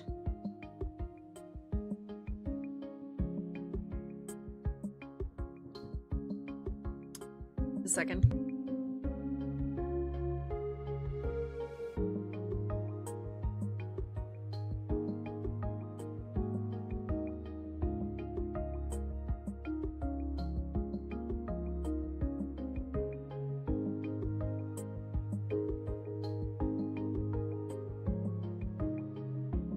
Okay, my husband put too much flavored syrup in it. It's okay. Display screens on the walls show charts, diagrams, and photos of a chubby, potato-shaped creature with 8 stubby little legs. Seth placed the bag on a small table, removing the container and examining it. He carefully lifts the lid and gives the dish a cautious sniff. I'm not trying to poison you, you know. It's edible, I promise. So I've heard. He picks up a fork and takes a bite. He hums, his eyebrows lifting. This is... it's satisfactory. I was hoping for a bit more than satisfactory. Is there something I could have done better? I don't think there's much I would suggest changing, honestly. You could be a bit more heavy-handed on the spices, but otherwise it's quite He pauses, catching himself. Satisfactory. He closes the lid on the container and sets it aside. Okay, then. I say, my voice trailing off as I look around the lab. Cool science cave you got here. I like your lab. It looks pretty cool. Sedith preens, smiling pridefully. Huh. Yes, the research facilities on this station are quite impressive considering Hesperides' relatively modest size. Usually, small transport stations like this do not have laboratories of this caliber. So, are you finally going to tell me about your research? I've been pretty curious. Right. Of course. As I've mentioned, I am a biophysicist, though I also hold doctorates in practical and theoretical physics, biochemistry, and microbiology. These creatures here... Sedith walks over to one of the display screens, waving his hand to enlarge an image of the creature. Well... Are my area of study. They are called tarsects. It's... no. Cool. Absolutely. Aren't they? Sedith says proudly. They're the most fascinating creatures in the galaxy. Well... This containment tank allows me to observe them in a controlled environment. It's as perfect a vacuum as can be created, so as to simulate their natural environment. He explains, leading me to the largest tank in the center of the room. I follow him and stand on the other side of the enclosure. It looks empty except for a rainbow of tiny pinprick lights that occasionally blink out, only to blink back on in a different corner of the tank. It is also equipped with a temporal barrier, so they are not able to travel back to before I collected them for observation. Wait, hold on. Did you say travel back?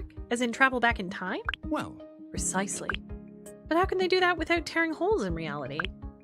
The last time Sapiens attempted time travel, the results were catastrophic. An entire solar system turned into a minefield of spatial and temporal anomalies. I've seen images of the Noxian space-time distortion field from school. Planets torn asunder and warped into horrifying shapes. Debris from researchers' equipment slipping into invisible cracks in the fabric of reality. A terrifying riot of color and chaos. Well... Are you familiar with the concept of the weave? Isn't this what Star Trek Discovery was kind of about?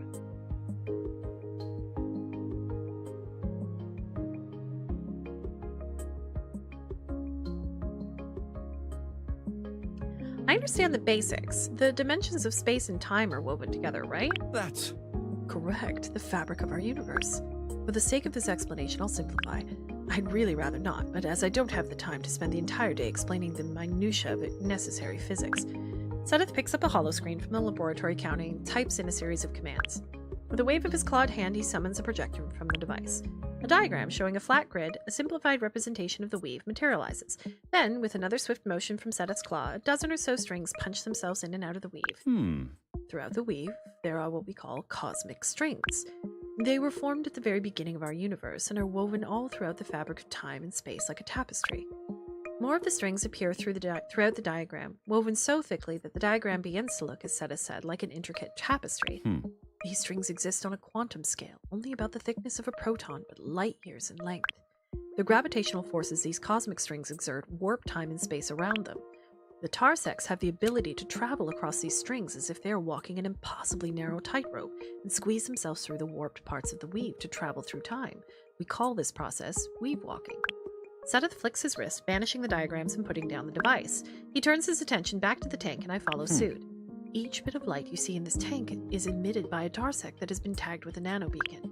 When you see a light go out and then reappear elsewhere in the tank, you are witnessing that particle tarsect weave walking.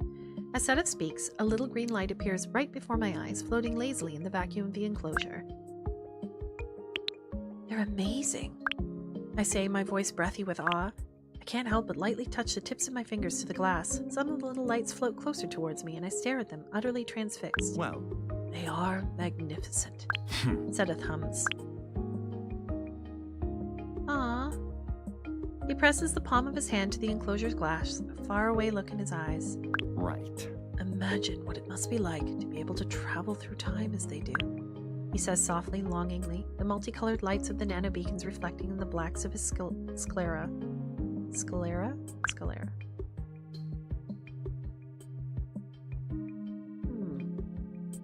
Do I want to be able to travel? Yes. I know I wish I could. There are a lot of things I'd want to change if I had the ability to go back in time. Maybe I could nudge myself down a better path or something. Sedith gives me a soft look from the other side of the tank, a sad-looking smile tugging at the corners of his mouth. you would not be the only sapient in the galaxy to harbor such feelings. It's too bad time travel is impossible. Well, at least not possible to do safely. It could be possible, theoretically. Seta says casually. You sound kind of like you want to build a time machine, Seta. Well, My grant from the Sikviteri Institute was given to me to study Tarsex. He responds flatly. Right, I say, turning my attention back to the little lights. What happens if a Tarsec ends up in the same place at the same time as its past or future self? A paradox, obviously. If two temporal distinct versions of the same Tarsec happen to find themselves at the same place at the same time, the two will be pulled to one another, merging together and becoming one. Does it hurt them? I asked, mildly horrified. no. No, they do not have pain receptors, none that I've observed, at least. They also lack any sort of brain. Seth pulls up another hologram, this one appearing on the glass of the enclosure. It's a clip of a macroscopic footage of two identical Tarsecs slowly colliding. You see? This footage has been slowed down, of course. The actual process takes only a nanosecond. I watch, mildly horrified, as the creature's chubby jelly-like bodies fuse together in a tangle of whiskers and legs. Once the somewhat grotesque process is complete, there is only a single Tarsec, with 2 nanobeacons on its back. You see? As you can see, the merging doesn't seem to cause them any harm in the slightest. Of course, whether this would happen to any other creature, or if this is simply an ability inherent to the Tarsec itself, is still a mystery. You will also observe that when a merging occurs, the nanobeacons remain intact, so it seems inorganic matter behaves differently. The footage loops again and Seta stares at it intensely, the wheels in his mind turning. What about food? Do they eat? I ask, peeking around the tank. Seta dismisses the hologram with a click of his tongue. That is a mystery that unfortunately remains unsolved. On Sketro, there is an insect called an esctet. They are infamous for getting into closets and eating away at organic fibers. My current theory is that they feed on the weave like cloth-consuming insects, but I'm still not entirely certain. Seth grumbles, beginning to pace around the laboratory, tail lashing in agitation. Well, I've devoted the last 7 years to studying them, their diet, their origins, the mechanism that allows them to weave walk. I felt stuck for years now, but... He says, starting to sound frantic. He turns away from me and towards his noteboard. Now I'm on the precipice of a breakthrough. I can feel it. The answers are within my reach, and... He pauses, takes a deep breath, and releases it along with the tension that had been building in his body. He places both his palms on the counter, still not facing me as he speaks. Thank you for the meal. You should go, Aqua. Thank you for the food. Sure, anytime. Thanks for taking the time to tell me about your research. He lets out a noise of acknowledgement, now focused on some anatomical diagram of a Tarsec. He doesn't spare me a glance as I walk out of his lab and head back to the diner. Hey, Adar! Good afternoon. Good afternoon, Aqua. Sorry I couldn't make it sooner. I had to adjust the salinity on the glowcams and seaberry tanks. How was your morning? It was alright. I haven't seen any sign of the decorations, though. Adar had called me earlier to let me know that he had placed the order for them through the community hub and that a delivery bot should arrive around midday. He hums thoughtfully, checking the time on his palm pad. I scheduled the delivery for 1 o'clock. Could be here any second. Right on cue, the door chime rings and a delivery droid, the same model as the one that brought my bags to my room on my first day, rolls into the diner, carrying a large box in its storage compartment. Hello. Hello, Swifty. Adar says warmly, placing his hand on his knees and crouching down to meet the bot's eyes. Beep, ba, boop, beep. Bot chirps out in response, and Adar gives it a friendly pat on the head. Oh, What happened to your cute little hat? Swifty lets out a sad-sounding series of boops in response. well. Oh, well, that's too bad. Hopefully Roswell will make you a new one soon. Cute robot. Beep, boop, beep.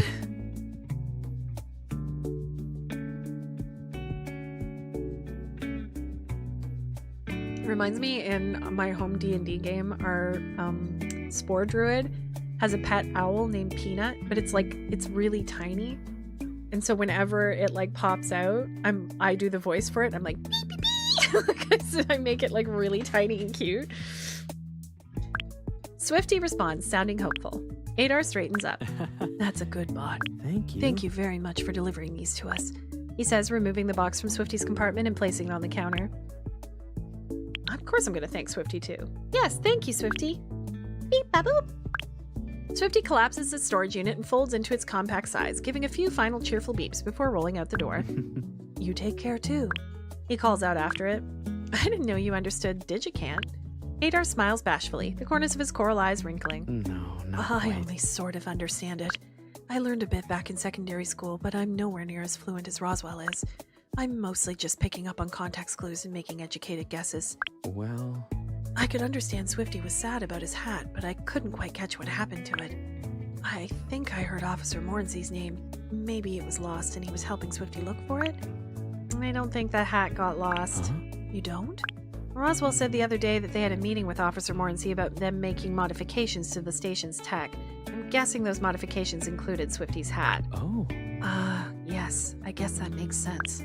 Officer Mornsey is pretty strict when it comes to the station's AIs. This makes me think of the Crit Roll one-shot where Travis did Sprinkle's voice. Yes, premium content. Kill me! Let me die! Is there a reason? Adar winces and tenses his shoulders. It's really not my place to talk about it. Damn, did Officer Mornsey lose his leg to an AI? He says apologetically. That's okay, I understand. So what kind of decorations did you request? I asked, walking up to the counter to get a closer look at the box. Nothing that'll take too long to set up. I got us some hover-enabled glow orbs and streamers in the team's colors, gold and white for the solar storms and purple and black for the senators. Looks cool. Let's get started. The two of us set about sprucing up the diner, activating the glow orbs and hanging the streamers. So what position does your sister play on the team? Primary defense in the first half and left offensive in the second. She's amazing at both, obviously, but she's got a bit of a better score average when she's on offense. That's why the teams had her playing that position in the second half, to punch through and secure the win. You know an awful lot about Rick Tick for someone who isn't a fan. Adar sets his jaw. Ooh, I bet you he used to play. His lips curling into a somewhat pained-looking smile. Yeah. Growing up, my family watched Rick Tick games every single week, so I ended up absorbing some information, whether I wanted to or not. He admits, his voice trailing off. Oh, maybe not. Hey, look at that!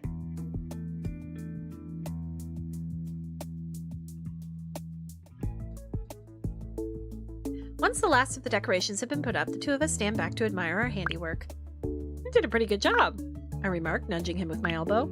Oh. Yeah, we did. Well. We make a pretty good team.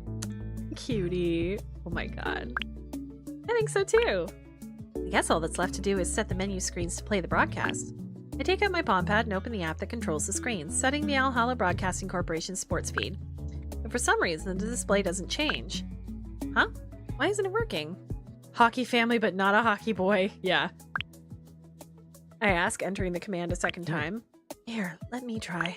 I hand Adar my palm pad and he tries fiddling with the controls some more, but to no avail. It's so strange. I wonder what's wrong. Maybe we can ask Hestia? That's a good idea. Hey, Hestia!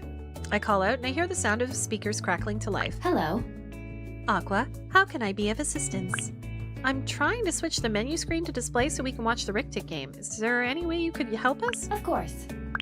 Running diagnostics now. It seems your display will require a manual restart. There is a small orange button at the top of the far left display. You will need to press it for 3 seconds. Okay, yeah, I think I can reach it. Are you sure? We could always call Roswell to come help. I think that might take too long, and the game is starting in 20 minutes. I've got this, I say as I climb onto the counter, carefully straightening myself. Am I gonna fall and he's gonna catch me? Am I gonna fall and he's gonna catch me? Is he gonna catch me? Catch me. Be careful. Catch me, strong boy. Whoa, be careful. It would be really bad if you fell. Yes. If I do, you'll just have to catch me then. Of course. Of course I would. Would it though? Slowly I lift my hand to push the reset button. The display screens flicker off and then back on, now playing a commercial break for Keshak. Don't do it like that. Not like that. Are we gonna be able to date the AI? I don't want that. I'm an artist. Good job, Aqua. You are now connected to ALBC Sport. Please let me know if you require any further assistance. Thanks, Hestia. Of course. The speaker feed cuts and I'm left examining how best to approach getting back down. Adar offers his hand to me, smiling sweetly. Here. Take my hand. I'll help you down. Okay. Okay. I also, Queasy, I also was like, ALB. 100%. I did the same thing. I was like, A, L, B, C.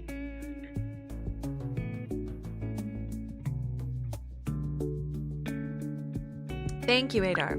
I say gratefully, carefully bending down to reach his hand. My fingers lightly graze his palm as our hands meet, and Adar securely clasps my hand in his. He looks up at me with kind eyes, the light hitting his cheeks in a way that catches the faint sparkles in his skin, making them twinkle like distant stars. Okay. I'm a thirsty little sapien. Like, any sort of physical interaction. And I'm just like, the sparkles in his skin, making them twinkle like distant stars. Makes me want a hot dog real bad. That's it, slow and steady. He steps closer, his free hand hovering at my back as I gingerly lower myself back to the ground. Adar keeps his strong, gentle grip on my hand, and I stand up straight, holding it for just a moment too long before quickly pulling his hand back to his side. His ears and cheeks flush as he looks away. Cute, I think to myself. I am incorrigible. A fanfare from the broadcast turns our attention to the display screens where the logo for the Galactic Rictic League flashes on the screen. Jess! Oh my gosh, how are you doing? Thank you for the sub. Get a hold of yourself, woman. It is so cute. It is so cute. I'm having so much fun with it. I low-key wish I could have done a voice on it.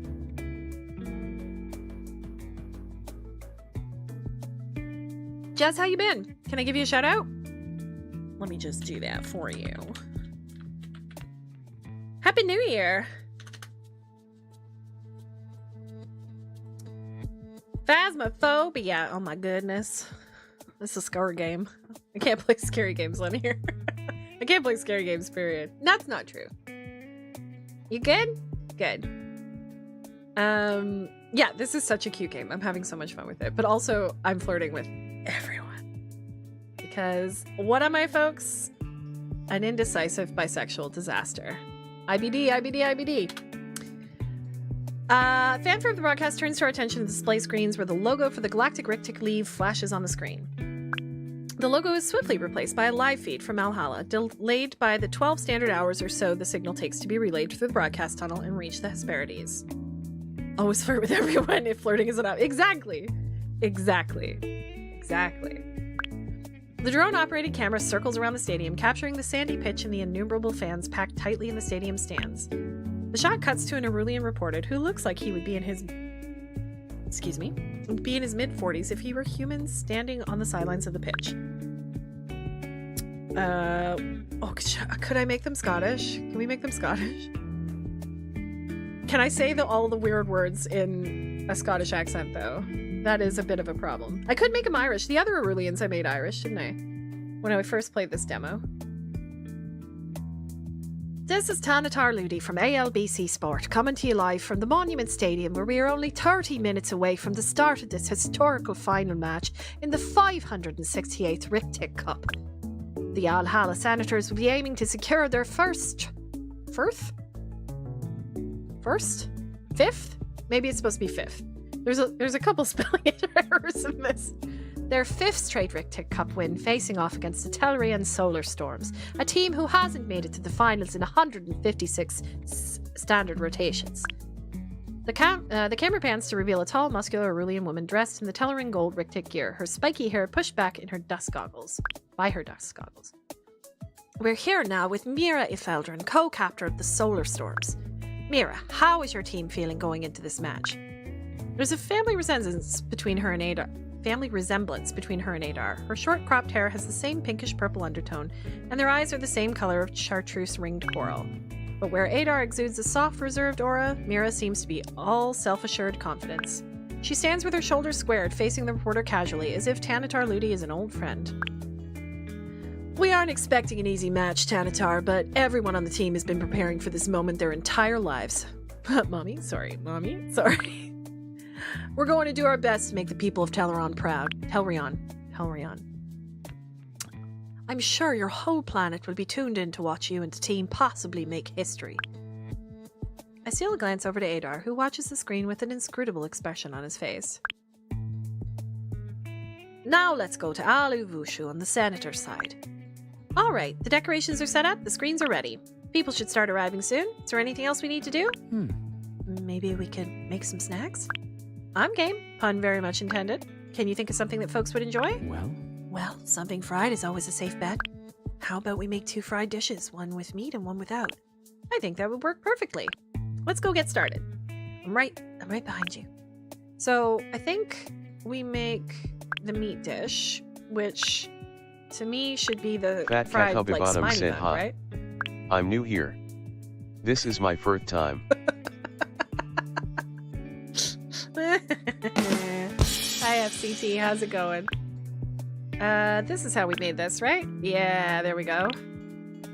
Vegetable dish. So I think I want to try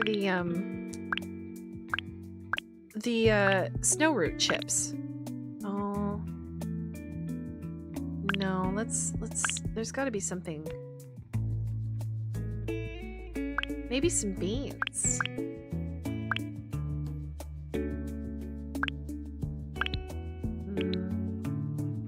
Maybe it won't let me. Oh wait, I could do limta. Yeah, fried limta. That's a good one.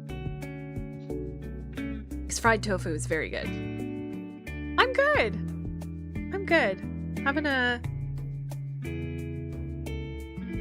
an eventful New Year so far, I would say.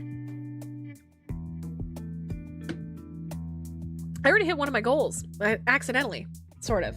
Because I had a goal to get another voice credit this year, and I realized while I was on stream the other day that I had recorded something with a friend for an album that's coming out this year. I know! Isn't that cool? I was like, wait a minute, I'm gonna have a voice credit and an album coming out. Check out Rumble Friends, too, from Destron Drummer. I'll post about it when it happens. As Adar and I portion out the food and set plates on tables, the sports fans begin rolling in. Whoa! Place looks awesome. Great work, you two. Uh-huh. I'll say you really outdid yourselves. It's nothing. It was no problem. Yeah, decorating went super fast. Take a seat wherever you like and help yourselves to some fried spiny bug and fried limta. So that's what smells so good. On it. Don't mind if I do. Hush up, all of you. The game's about to start. I love her. Grumpy old lady. The chatter quiets down and the attention in the diner shifts to the TVs as the player takes their positions. The referee at the center of the pitch holds a small ball surrounded by players wearing goggles and wielding long sticks with a shallow net at the end. I was just gonna say, that's a lacrosse stick. Reminiscent of a lacrosse stick, but with a curve at the bottom, intended to help the players without tails trip their opponents. Oh, interesting.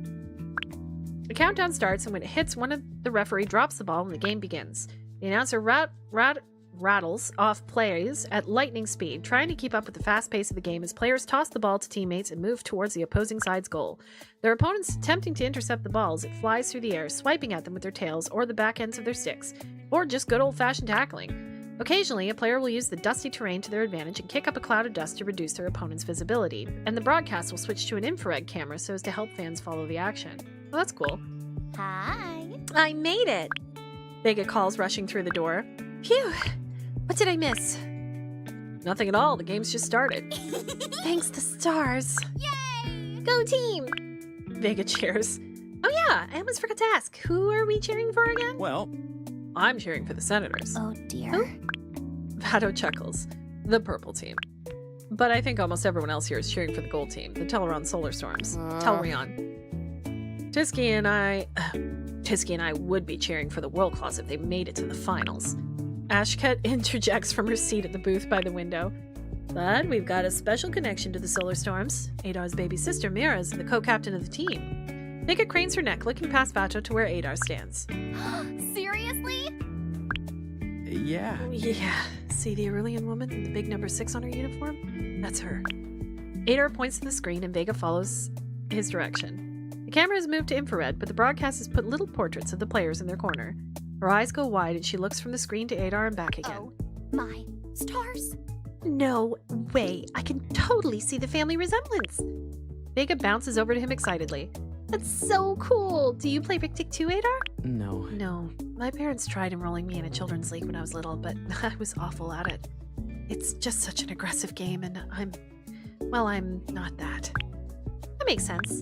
You're too much of a kind, sweet softie. I can't imagine you tackling anybody.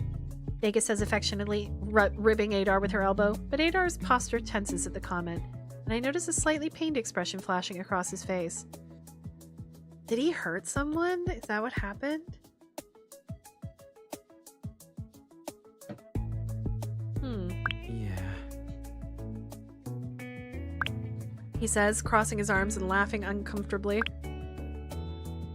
And that's a flawless interception by Efeldrin. Go, Adar's sister! The afternoon flies by, turning into evening, the excitement in the diner building with every goal scored. Adar hangs back, slightly away from the action, but his eyes are fixed on the screen. He doesn't cheer loudly, but every time Mira makes a play, I see him nod or clench his fist. The Solar Storm and Senators score one goal after another against each other, score tied right up until the final seconds of the match. Just when it looked like the Senators would win their 5th straight Rick-Tick Cup after all, the Solar Storms managed to steal the ball back and Mira scores the winning goal with only seconds left on the clock. The diner erupts into loud cheers. Even Vato joins in on the celebrations. Everyone insists Adar pass on their congratulations to Mira, which he agrees to do, and slowly folks begin to trickle out of the diner until only Adar and I are left. He insists on sticking around to help me clean up and take down the decorations, and I relent easily. The excitement of the day has me feeling worn and ready for rest. As we work, I can't help but notice that Adar looks somewhat sullen, and he quietly takes down the streamers. Are you feeling all right? Oh, I'm fine, he says unconvincingly. You know, you can tell me if something is up. I'm happy to listen. Getting whatever it is off your chest might make you feel better. Adar sighs and lets his shoulders relax. Yes? I guess it might. He looks down at his hands, wringing them nervously. It makes me uncomfortable when people compare me and my sister. He admits, his eyes firmly avoiding mine. I know it's dumb, because I genuinely am so proud of her and everything she's accomplished.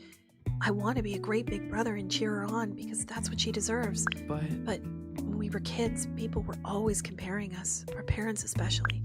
They'd always ask me why I couldn't be more like Mira, why I couldn't be more outgoing or confident or good at Rick-Tick. And it all just made me feel small. Like the person I wasn't enough for them. So now when people compare us, even if they don't mean it in a bad way, He exhales and lets out an embarrassed chuckle. Sorry. I'm sorry. That was probably way too much information. When he meets my eyes again, his gaze is watery. Pink eyes swimming in tears he refuses to shed. Can we just pretend I didn't say any of that? Please? Of course we can. That I'm here if you ever want to talk. I know family stuff can be hard. Thanks. Thanks, Aqua. The two of us finish shaking down the final few decorations and put them away in their box. Adar's helping move the dishes when Swifty returns to the diner, ready to collect. He rushes to the other side of the counter. Hey, Swifty, I have something for you. Beep, beep. Swifty chirps and Adar chuckles. No, I'm not talking about the delivery. Here. He reaches into his pocket and pulls out a small hat made of folded purple streamer paper. I know it's not as nice as the one Roswell made you, but I hope you like it all the same. Adar says, gently placing it on Swifty's head. Beep! Beep, boop, boop. The bot does a happy little spin in place. Beep, beep, boop. I'm glad you like it. When did you make that? While I was watching the game. Hopefully the Resident Affairs Committee won't notice they're down one streamer. Look at you being a rebel. Huh? A rebel? Me? Yeah, you. Stealing a streamer from the Resident Affairs Committee and defying Officer Mornsey's orders? You're one hardcore guy. I don't know about that. He mumbles, placing the box of decorations in Swifty's waiting transport compartment. Well, you're a kind person, and I think that's pretty hardcore in its own way. That's the real punk rock! Like Superman. Beep, beep, beep! Swifty says that it agrees. Adar translates, his cheeks flushing teal. Swifty chirps out a friendly farewell to us both before rolling away, his little purple hat perched proudly on his head. That's adorable. Oh. Okay. Oh, am I sick? I've been tossing and turning for what feels like hours. Hey, Opal, what time is it? It's currently 2:30 in the morning. Are you ready to start the day? Today's headlines. No, I'm not. I say, cutting the pet bot off before it can start rattling off the news of the day. I turn over onto my stomach and groan into my pillow. Ugh, why can't I fall asleep? I mumble in frustration, my voice muffled by the fabric. I feel absolutely exhausted, but it's like no matter what I do, my brain just won't turn off. Are you currently experiencing stress? I flip back onto my back, looking at Opal and its wide, eerily glowing eyes. The bot blinks and I rub my eyes. I guess maybe I am, but no more than I have been these past few days. If you can't fall asleep, here are some things you can try. Doing a breathing exercise, counting stars, having a warm drink. I consider the Opal's suggestions. I've already tried doing a breathing exercise, and counting stars has never worked for me, but a warm drink would be nice.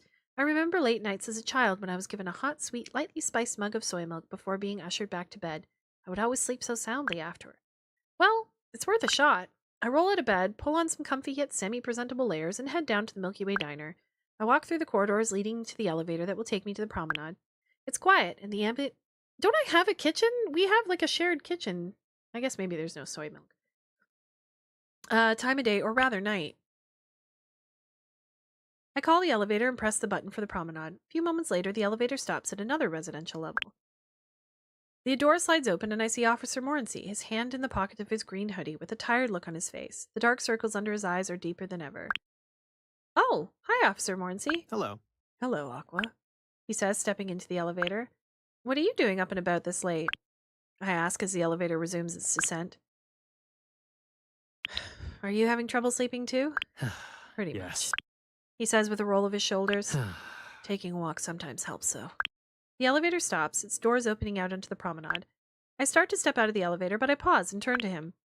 I'm actually on my way to the diner to make myself something warm to drink. Would you like to come along? Maybe it'll help you sleep too. Well then. Sure, why not? Officer Morency steps out of the elevator and follows me to the diner. Late night diner drinks with a cute security officer.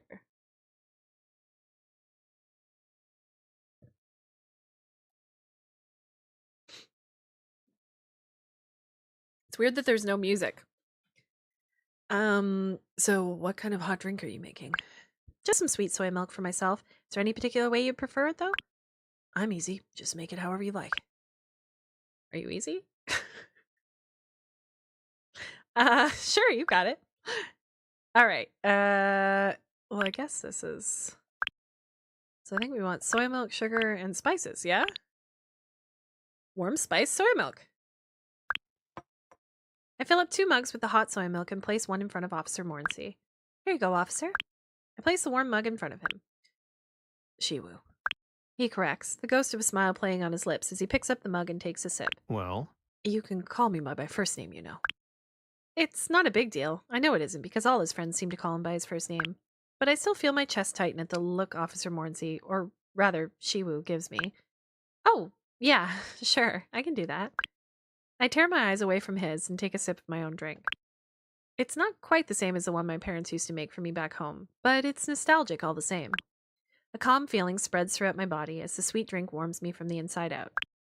I hum contentedly. Opal has the right idea. This is lovely. So, what do you think, Shiwu? Is it any good?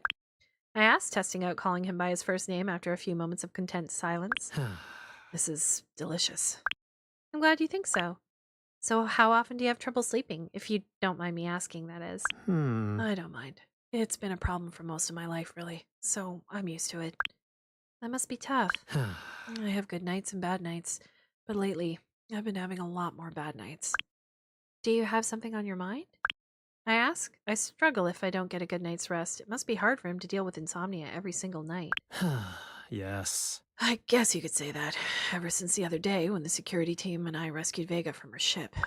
He hesitates, as if considering how much he actually wants to share. I won't go into details, but she was in really rough shape, and... He exhales, cupping the warm mug with both of his hands. Shiwu squares his jaw, his eyes somewhere far away from the Hesperides. The whole incident brought back a lot of memories. He doesn't look at me, but takes another drink of his soy milk. I catch myself wondering what memories could have been stirred up by that scene. The one where he lost his leg, maybe? I'm sorry. Don't be. It was a long time ago. Shiwu says, but he doesn't elaborate further. Does anything help with your insomnia? I offer in an attempt to nudge the conversation away from long ago demons. Mm-hmm. Some stuff does, sure. I've gotten plenty of treatment over the years for it. Meds, therapy. My psychologist helped me to get a cat to... Wait, hold on. You have a cat? I asked, cutting him off. I would imagine a cat would be quite the rare sight all the way out here. He blinks a couple times, perhaps taken slightly aback by my enthusiasm. Yes. Tiny! He has a cat named Tiny. She's my service animal. She helps keep me calm, provides emotional support, lays on my chest for pressure therapy, stuff like that. Shiwu pulls out his palm pad and turns it to show me his lock screen, a photo of an adorable calico cat with huge green eyes. I was literally, listen to me. Come here. I was about, like, when this started, I was like, she was, well, other than Roswell. Roswell, I'm really not interested in dating at all. He's coded way too young. They're coded way too young. But Shiwu, I was like, is like the least appealing to date. But he has a cat. He has a calico cat. I don't know. But cat. Shiwu pulls out his palm pad and turns to show me la. Oh, she's a cutie. I love cats. I love cats so much. They're the best. Do you have any more photos of her? Shiwu's face breaks into a grin so uncharacteristically wide that I'm momentarily shocked. I can almost feel my heart skip a beat. Of course. He takes his palm pad and pulls up photo after photo of Tiny. Her name's Tiny. Sleeping in the sink, Tiny with her little pink tongue sticking out, and why can I not see these? Why are they not on my screen? I'm getting angry at the developers. Tiny curled up in Shiwu's chest, sleeping soundly in the soft light of his bunk. The affection he has for the little creature is plain to see. Okay, she's officially the sweetest. When can I meet her? I say, only half joking. Maybe someday. Shiwu says non-committally as he returns his palm pad to his pocket. Can I tell you guys something? I thought I was having, like, floaters in my eyes, but it was the star thing was putting one star across my microphone. And I was like, what is that? Like, it kept bothering. I don't know if you guys could see me looking at my mic every few seconds.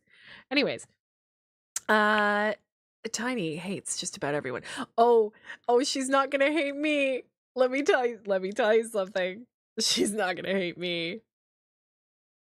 I have to win the love of Tiny to win the love of Shiwu. I get it. So I don't go out of my way to introduce her to folks. She hides from people she doesn't know and hisses at everyone but me. Last time my sisters were here, she scratched Cheyenne pretty badly. I raise an eyebrow and he gives me a defensive look. It wasn't unprovoked. I told her to give Tiny space when her tail's swishing. She's just a little cat with a big personality. Oh my god. I love this man. Tiny but mighty. Exactly. Anyways, when all else fails and I still can't sleep, I'll go for a walk, or sometimes I go to the entertainment deck and watch a movie in one of the theater suites. I furrow my brows, a little confused. Why not watch the movie in your quarters? Seems like a lot of trouble to go all the way to the entertainment deck just to watch a movie alone. Not to mention uncommon. Theater suites are for groups of friends or couples looking for some privacy. Why would he bother spending credits to go watch a movie alone? I like watching movies on a big screen, and the couches are comfortable. Sometimes I even get lucky and manage to fall asleep there for a couple hours. Sure, I think to myself, if you don't think of what else has happened on that couch. She likes to sleep in the private booths. What kind of movies do you like to watch? Well, I don't care much for action movies or thrillers, but I'll watch pretty much anything. Dramas, documentaries, the occasional rom-com. Rom-coms? The corners of my mouth lift to an amused smile, and Shiwu gives me an exhausted look. yes. Yeah, I like happy endings. Oh. He's just a baby with a cat. He says, a hint of defensiveness creeping into his tone. But don't you think they're kind of predictable? This is actually how I feel about rom-coms and why I don't really watch a lot of rom-coms. Like, I need you guys to understand, last year, for a friend of the channel, Dina Draws, her birthday, her partner rented a huge like party room and played one of her favorite rom-coms, which is While You Were Sleeping, the one where Sandra Bullock pretends to be the fiance of a guy who's in a coma. Yeah, that one. And like I had never seen it, and it's like one of her favorite rom-coms. And there are pictures of me at that party, and my face, I kid you not, I'm looking at the screen like this.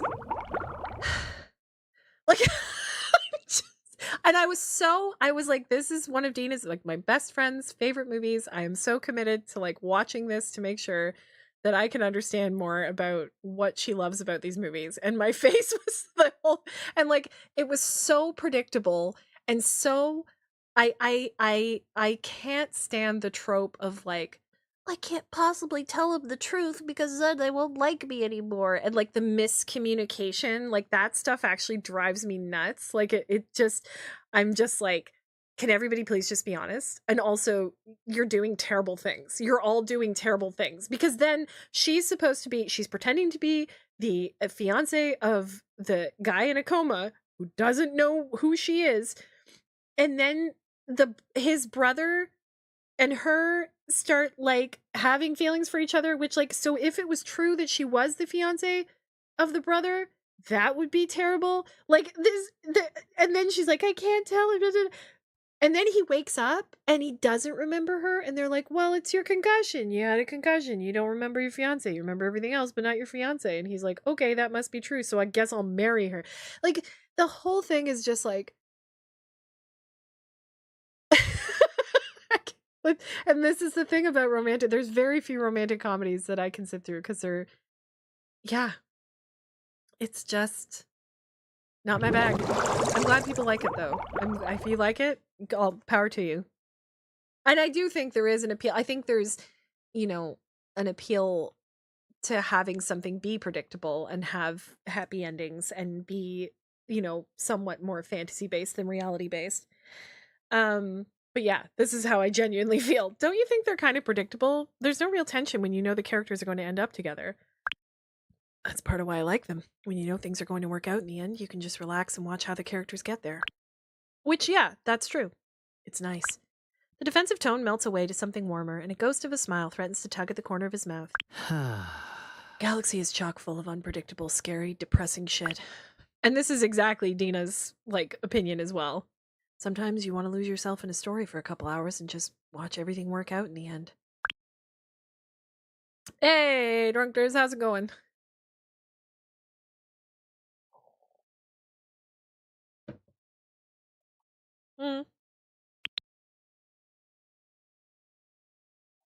I think I understand where you're coming from. It's like when you rewatch something you've seen before or read a book for a second time. Familiar stuff is comforting. It's going. I hear you. Right. Exactly. He says, sounding relieved to be understood. I have to admit, there's something unexpectedly sweet about this stern, serious man having a soft spot for cats and happily ever after. Yeah, that is sweet. Who is this boy and why are his cheeks so pink? The poor man can't sleep. Let him be. This is the security officer on board. We are, oh god, how do I explain this whole thing?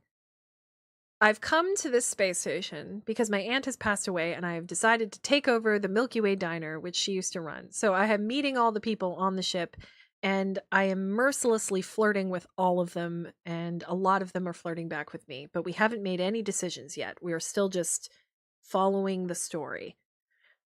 This is Shiwu, Officer Shiwu. He is the head of security. He's pretty stern, but we just found out he has a cat named Tiny. Exactly. We're actually drinking spiced warm soy milk right now because neither of us could sleep. So feel free to pull up a chair, friend. Not often exactly, but I'm going through a pretty big change and all, so I was expecting to have some trouble sleeping. But these last few days have been so busy that I've just fallen asleep as soon as my head hit the pillow. That was nice, but tonight it's not happening. I take another drink of soy milk, which now disappointingly more tepid than warm. Good thing I work at a diner. Does he drive a security car with an alarm? Shee-woo, shee-woo. You get one of those, Craft. I have also poured things into eggnog recently. Has it been ginger ale by chance? Did you see that? I didn't get a chance to try it. Honestly, I didn't even get any eggnog for Christmas. I bought eggnog before Christmas. My family drank all of it. Then when I went shopping for like Christmas, there was no eggnog left. Yeah, apparently, what was it called? A dirty Santa or something. I don't remember what it was called. But it was ginger ale and eggnog, which I do like both of those things. I just don't know though. I don't know. Christmas and holidays, I'm a Bailey's girl myself. Or I will put eggnog in my coffee. I think now that I'm starting to get it more settled, I'm finally processing just how different everything and everyone is.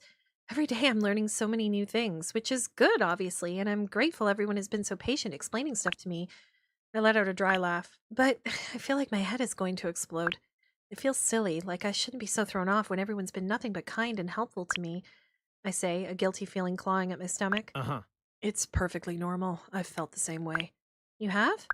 Shiwu huffs out a little chuckle. Of course. Of course. He gives me an understanding, sympathetic look. When the GA Refugee Council accepted our case and got me and my sisters off Brex, we had to stay on the Bastion until they could find us a foster family. We'd never even been off-world before, and suddenly we were living on a massive station in the middle of space. Everyone was kind and patient with us, and we were probably objectively in a safer environment than we'd ever been.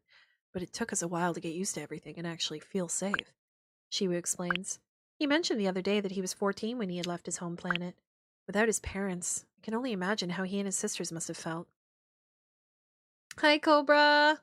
Love you. I'm sorry you're tired, buddy. We may be sapiens, but we're also just animals.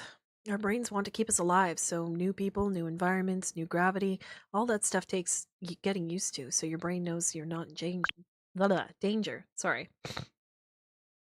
The two hands going in different directions on the screen is cracking me up. Right now, your body is just on high alert, making sure nothing in this unfamiliar place is going to hurt you. But it shouldn't be too long before you're back to normal. Something about his advice feels rehearsed, like it's something he's had to tell himself and others many times, but I find it comforting all the same. I hope you're right. I don't function all that well if I don't get enough rest. Next time you should try watching a movie. Something you've seen before. Makes you feel safe. It really does. Shiwu covers his mouth, a yawn escaping his lips. Help. He reaches up to rub his now bleary eyes. Whoa. Wow, I am starting to get pretty sleepy, Shiwu says, sounding slightly bemused.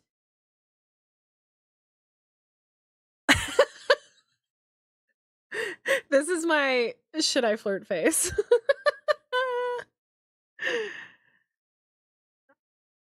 Yeah. I guess I must have a calming presence. So I You do. Shiwu agrees, and I almost drop the mugs in surprise. Wait, what? I say, turning around, my eyes wide. You said it yourself. You've got a calming presence. Talking to you is nice, Aqua. He says genuinely, and I feel my cheeks start to go red. I genuinely hadn't expected him to respond so earnestly. Thanks, I say, poorly hiding my increasingly flustered expression.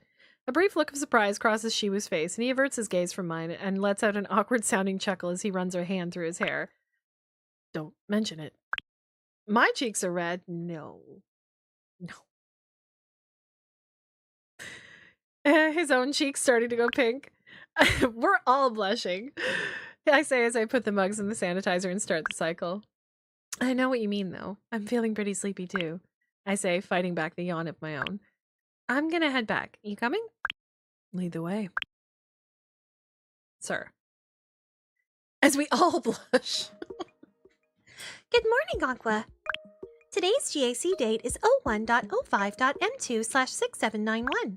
Here are today's headlines. Naru Idol group Xfinity will be having its first concert in the Theta Sector at the newly constructed Gexera Amphitheater in just under a week in Kashrath 4. Fans from across the sector will be flocking to attend this highly anticipated performance, which made headlines when the 350,000-seat venue sold out in less than 1.5 seconds. Sketrian members of the Galactic Assembly's lower house of parliament have put forward a bill that will outlaw further colonization and terraforming of habitable and Habitable? Help. Habitable? No, habitable. Habitable. I got it. Whoa. We do have an ad coming up, folks. Thank you so much for sticking around and supporting the stream. If you do, I appreciate it. I lost it again. Habitable. Terraforming with habitable and semi-habitable worlds that do currently or could someday develop multicellular life. Tashket Saskavet, the representative of Sketro's Tashasha district, had this to say. We can no longer continue to plunder or destroy unique ecosystems. The GA has a responsibility to be better stewards of our galaxy's diversity. The bill's main opposition is expected to come from representatives of the royal government of Sios, who have long-standing ties to major Aurelian terraforming corporations. Do you think that's where Vega... Do you think that's Vega's thing? This concludes today's headlines. Have a great day! Gex vibrancy and Good year morning. date checks out. Wait, what does that mean? Good morning, Aqua. Good morning, Saria. How are you? Good. Good, thank you. She says, pulling out a holoscreen and a stylus. How about you? I'm alright, just a bit tired. I had some trouble falling asleep, so I only got 4 hours. I see. Sorry to hear that, Aqua. I try to take a nap later today if you can. The thought of closing up the diner and taking a nap in one of the booths is unbelievably tempting. I will if I have time. Hopefully today isn't too busy. I place a mug of freshly brewed lashu in front of Saria. Is there anything you'd like to eat this morning? I've heard good things about your pancakes, so I'll have an order of those, please. You've got it. Would you like any fruit in those? Sounds good. Sea berries would be lovely, thank you. Got it. Give me a shout if you need anything else. Pancakes, pancakes, pancakes. Sea berry pancakes. Is that right? Flour, sugar, sugar, butter, flour. Do I put soy milk in it? I forget. Yeah, sea berry. As I bring over Saria's food, I notice that she seems to be drawing something on her holoscreen. What you working on? I ask, placing the dish in front of her. It's nothing. Just a poster for the Comet Festival, she says bashfully, covering the screen with her sleeve. That's so cool! You didn't mention you were an artist. I'm not an artist. Well, not a very good one at least. Hey, that makes you an artist. The fact that you don't think you're a good artist. I don't think I've ever met an artist who's been like, I'm actually pretty good. Usually the thing that I say, if people ask, like when I say I'm an artist, and they're like, oh, what do you do? I'll say like, well, I'm known for my portraits. Like that's what I'll say more than anything else.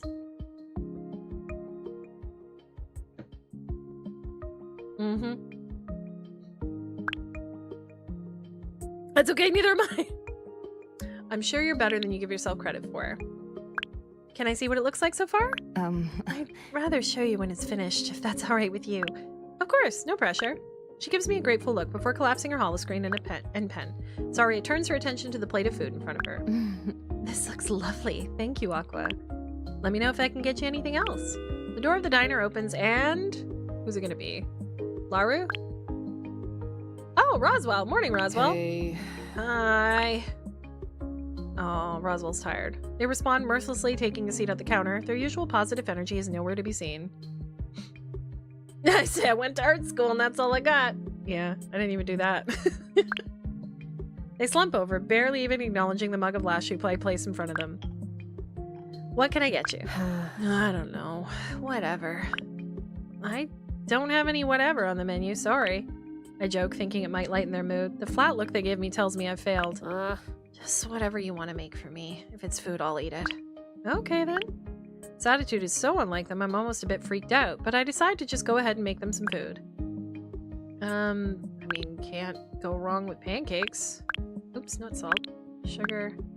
Thing. What should I put in their pancakes? Ruby fruit. Thanks. They pick up their fork and poke joylessly at the food in front of them. Everything okay, Roswell? They look at me with joyless, sunken eyes. They look mad. Nothing is okay. Today just started and it's already the worst. Want to talk about it? No. No. Maybe? But... Yes. Roswell finally admits under their breath. Okay, then tell me all about it. Ugh. Where do I even start? I slept on the couch in the tech office, which totally fucked my shoulder. Then I checked my palm pad. I think that's the first swear. I don't think we've had a swear in this yet. And the first thing I saw on the socials feed was that they discontinued my favorite flavor of Cricket Crunch, which of course is already sold out. And they paused, lowering their steadily rising voice back down to almost a whisper. I'm having a bad hair day. They throw their hood up and slump forward even more. Really? You look fine. Are you sure? I don't see a difference either. Sorry, it chimes in. Roswell is stunned. What? Are you guys kidding? Look! They throw back their hoodie, take off their bandana, and lean across the counter. See? Now that I'm closer, I see a few centimeters of black at the root of their hair. They put their bandana back on. My roots are so obvious right now, and I'm out of hair dye. I asked Kale to get me some, but she won't be back until tomorrow. Roswell sulks. I wish I was a Naru. Then I wouldn't need to dye my hair for it to turn red. Sorry gives Roswell a look of amused exasperation. You do know we can't control our chromatophores like that. If you wanted to only have one color hair, you'd have to maintain the same emotional state consistently. I think I could do it. Roswell says, their usual levity starting to creep back into their voice. What emotion is red again? I don't see red often. Aroused. Oh. Roswell's cheek erupted in a scarlet blaze. Still Oh, both of these are very good.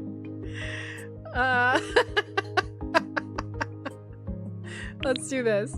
Still think you can maintain that emotional state, Roswell? Saria stifles a laugh and Roswell buries their face in their hands. Roswell groans in embarrassment. I can practically feel the heat radiating off them. They take a deep breath and recenter themselves. Well, whatever. I still think being a Naru would suit me. Being able to change genders whenever I want would be awesome. It's voluntary, right? I'm not misremembering. Not quite. Sex, not gender. She corrects. But yes, that we can control, for the most part, at least. Yeah. See, that would be so useful. Some days I feel like a girl. Every once in a while I have a day where I feel like a guy. Most of the time I feel like I'm somewhere in between. Being able to match how I feel inside to how my body looks outside whenever I want would be awesome. Well... You could, but it would be exhausting. When we shift, it isn't instantaneous. It takes a few days, and we don't feel at our best while it's happening. There's always a catch. Roswell says, finally starting to eat their food. Sadly, biology is always more complicated than we'd like it to be. Quietly, I review what little I know of the Naru on the subject. I'm just standing there like, they can do what with what? They can change their what? In a way? I know they recognize 3 genders among their people, males, females, and the Tosa, those who present as both or neither, and of course that they possess the ability to switch genders at will. Sexes, but not much else. Do Naru shift often? You see... Some do, but I'd say most of us do the bulk of our shifting when we're young. We hatch as Tosa and only gain the ability to shift as juveniles. It's expected that during those years we will shift and explore identities to figure out who and what we are. I knew quite early on that I wanted to be female, but I still shifted a few times just to be sure. That's really cool. Yeah, I'm officially convinced. Being Naru sounds way better than being human. Roswell takes another large bite of food. You like it? Seems like you're feeling better, Roswell. I think I was also kind of hangry. Seems to be the right, case. Queasy? Low blood sugar will do that to a person. If your brain doesn't get the energy it needs to function, you won't be able to act rationally. Yeah. I know. Sorry for making my bad mood your problem, guys. I was probably overreacting. Probably? Okay, fine. You're I was right. definitely 100%, without a shadow of a doubt, totally overreacting. And I'm sorry for making it your problem. Good. Apology accepted. It's fine.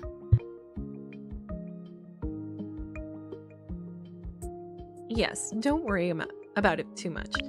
We all have bad days, so we understand. Saria and Roswell discuss the news with each other while they finish their meals, while I busy myself with prepping vegetables for the inevitable lunch rush. Well... I should head to work. I have a feeling today's going to be a busy one. Hope you're wrong for your sake and that of your patients. If you're having a busy day at the med bay, that means a lot of folks are having bad days. Saria raises an eyebrow and narrows her eyes, though the smile on her lips and the blue of her tendrils tells me the ribbing is only lighthearted. I suppose so. Then you'll remember to wear your work gloves today? My day will be a lot easier if I don't have to reattach another one of your fingers. Yes, Mom, Roswell says sarcastically. Please don't call me that. I'm sorry, did she say another one of your fingers? Yeah. They lift their left hand. Sure enough, their ring finger has a thick scar running all the way around. Plasma solder accident. Good call. Thank the stars you were able to get to the med bay soon enough that we were able to reattach it. You are literally a lifesaver. And a finger saver. Not a problem. All part of the job. Speaking of which, she gets up from her seat and pays for her meal. Thank you very much. Thank you for the meal, Aqua, and have a good day. You too, Roswell. Take care. Bye, Saria. Have a good day, too. Sorry, guys. I'm starting to lose my voice, I think. But between recording the podcast last night and this, and like streaming... Well, I streamed Tuesday, Wednesday, then I recorded the podcast on Thursday, and now I'm streaming today.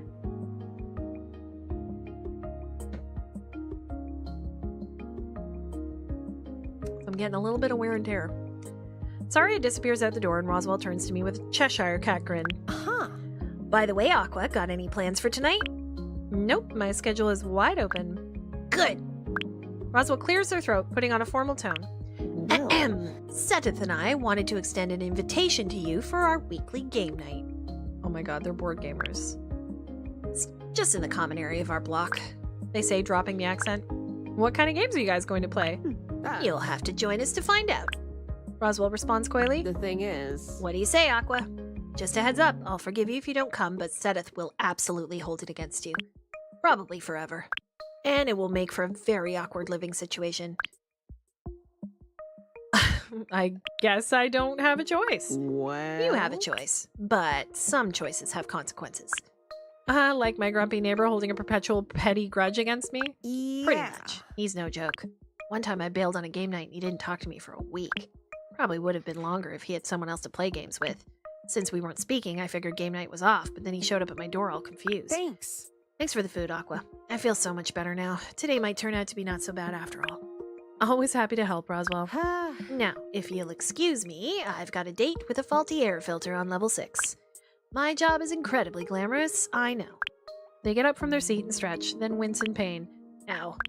Ow, ow, ow. Shoulder's still fucked. Don't push yourself too hard. You should go to the med bay if it keeps giving you trouble. For sure. Made me want to stretch my shoulders. I will. I swear it. Roswell says as they raise their hand and lower their head. They pay for their meal and give me a friendly wave with the good arm as they head out the door. See you tonight, Aqua. See you. Flour, sweeteners, sea berries. I mutter to myself as I check if I have enough of all the ingredients I need for today's special. A sea berry pie I saw while scrolling through the GABC recipes app. I'm typing out the updates to the menu's board display when I hear the door chime go off. Good afternoon. She's so cute. I love her with her buns. Vega calls out as she walks into the diner, her voice chipper and bubbly as always. Hey, Vega, how's your day going so far? I ask as she takes a seat at the counter. It's been pretty good. I was talking to Roswell, and they said they might have managed to track down a seller for the missing parts for my ship, but they'll take at least a month to get here. Still, that's exciting news. I grab the pitcher of lashu I'd brewed earlier and fill up a cup for Vega. Thank you. Thank you, Aqua. She says with a smile, taking a sip of her drink. And it is. She sighs, and her chipper expression falls a little bit.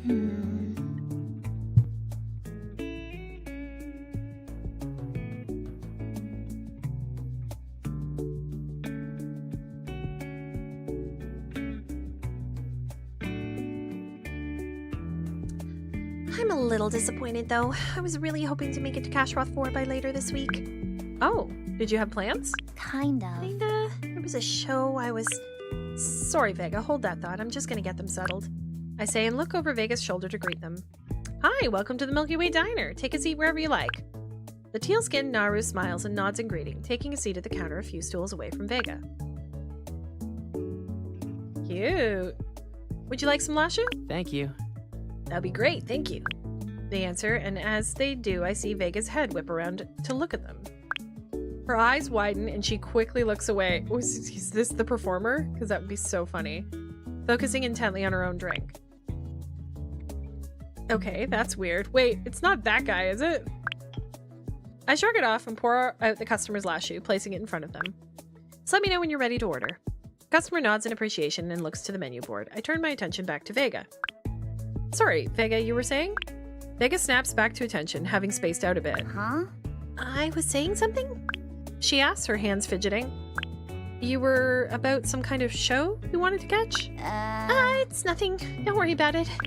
She says, quickly dismissing me. I catch her eyes darting to the side, trying to catch a glimpse of the customer out of her peripheral vision. I wonder to myself what it is about them that has Vega acting so flustered. They're dressed fashionably, and they have a pretty face. Maybe they're Vega's type?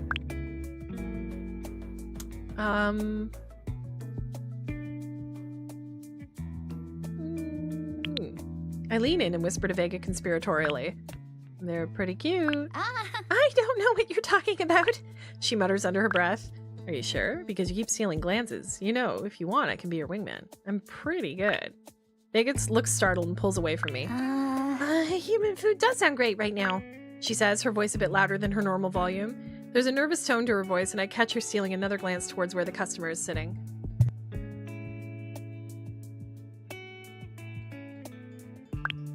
I feel a bit guilty for teasing her. She's probably embarrassed. Sure, how about some pesto pasta? I've been wanting to try recreating it with a Varnian mint and some leafy greens. Yeah, sure. Pasta. Pesto pasta. Varnian mint and...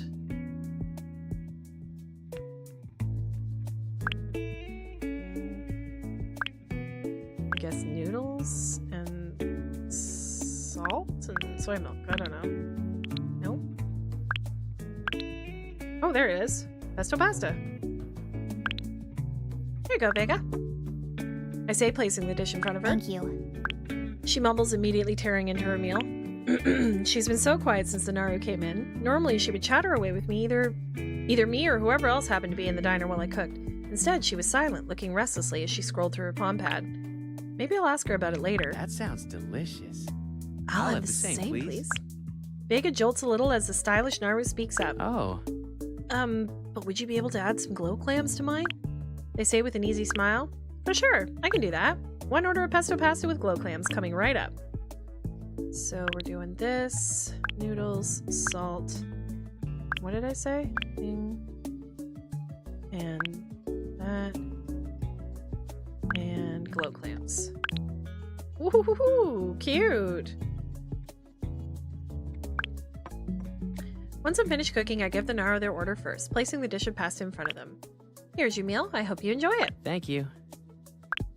The Naru digs in enthusiastically. This is really good. Clams are so well cooked, they say, the corners of their eyes crinkling as they smile. Of course, happy to hear it's to your liking, I say, grabbing the pitcher and refilling their glass. Never expected to find a diner serving human food all the way out here. True, there aren't all that many of us in this part of the galaxy. I think human cuisine is great, though. I haven't had the chance to eat it very many times. One of the best meals I ever had was from a human restaurant called Fable on Alhala. I got this dish. I forget what it's called. The flatbread topped with sauce that's funky stretched white stuff. Garlic bread? Pizza? That's what it was called. You should put it on your menu. I'd have to see if I could get a hold of the ingredients first. None of the on-station vendors sell cheese, so I'd have to special order it.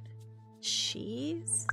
It's the white stretchy stuff that was on the pizza you had. It's made from aged fermented milk. Huh? Real milk. Like mammals produce to feed their young, and you ferment it? Their nose wrinkles a little. Not human milk, if that's what you're worried about. Traditionally, we've got it from livestock, like cows or goats, but that stuff is crazy expensive. I see. Oh, I had no idea human foods were so interesting. I guess I didn't make it sound very appetizing there, did I? Not really. But I did enjoy the pizza I had. If it's any comfort, plant-based cheese is the kind made with vat-grown milk. Protein are way more common. I spent a good chunk of my life on Mars, and even I've only had the real thing a couple times. Unless that pizza was fancy and super expensive, there's no way it was the real deal. Exactly how expensive would super expensive be? They shake their head as if trying to dislodge the thought. You know what? Never mind. Ignorance is bliss. I stifle a little laugh, and the customer goes back to eating their lunch. So, where are you traveling to today?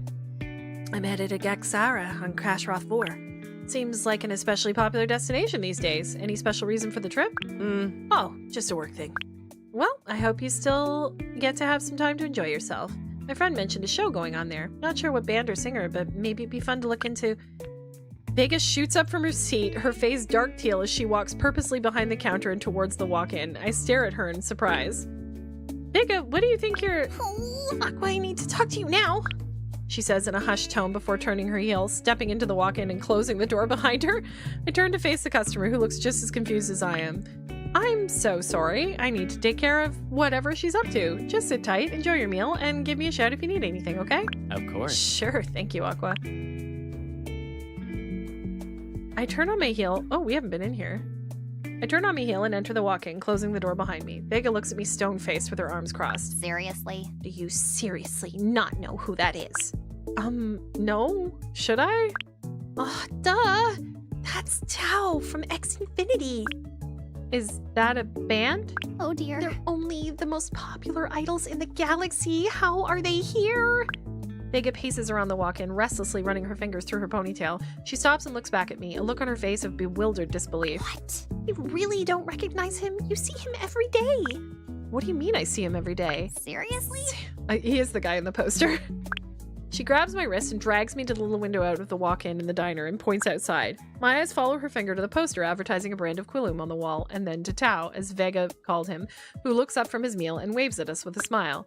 The moment he does, Vega immediately ducks out of sight, then grabs my wrist again and drags me along with her. That's the same person. Mm-hmm. Yeah. Vega says, her face somehow an even deeper teal than before as she slides to the floor and buries her face in her hands. Are you a fan? Vega nods and looks back up to meet my eyes. Oh, they're my all-time favorite group. And Tayo is like my ultimate bias.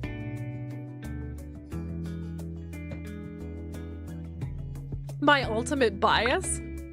He's the visual, but his singing and dancing abilities are next level too.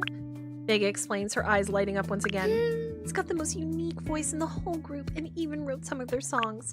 Most Zinnies, like Yuatao, Lanlu, and Roro, the most, and just write Tayo off as a pretty face, but I don't get how when he's just as talented as the others.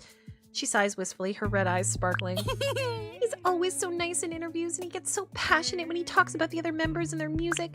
I've been following them since their debut, and don't get me wrong, I love all the members, but Tayo's always stood out to me. He's just so perfect. You're kind of making me want to check them out now. Your passion for them makes me feel like I've been missing out. Yes!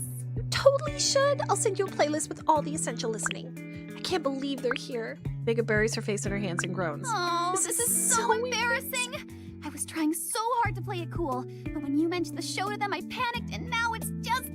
Oh. I bet Tayo just wanted a peaceful lunch and I totally ruined it. She looks back down at her feet, hugging herself tighter as frustrated tears start to spill from her eyes. I stand up and steal a glance out the window. Tayo is still sitting there, eating his lunch and scrolling on his palm pad, the tips of his tendrils still at neutral, content coral.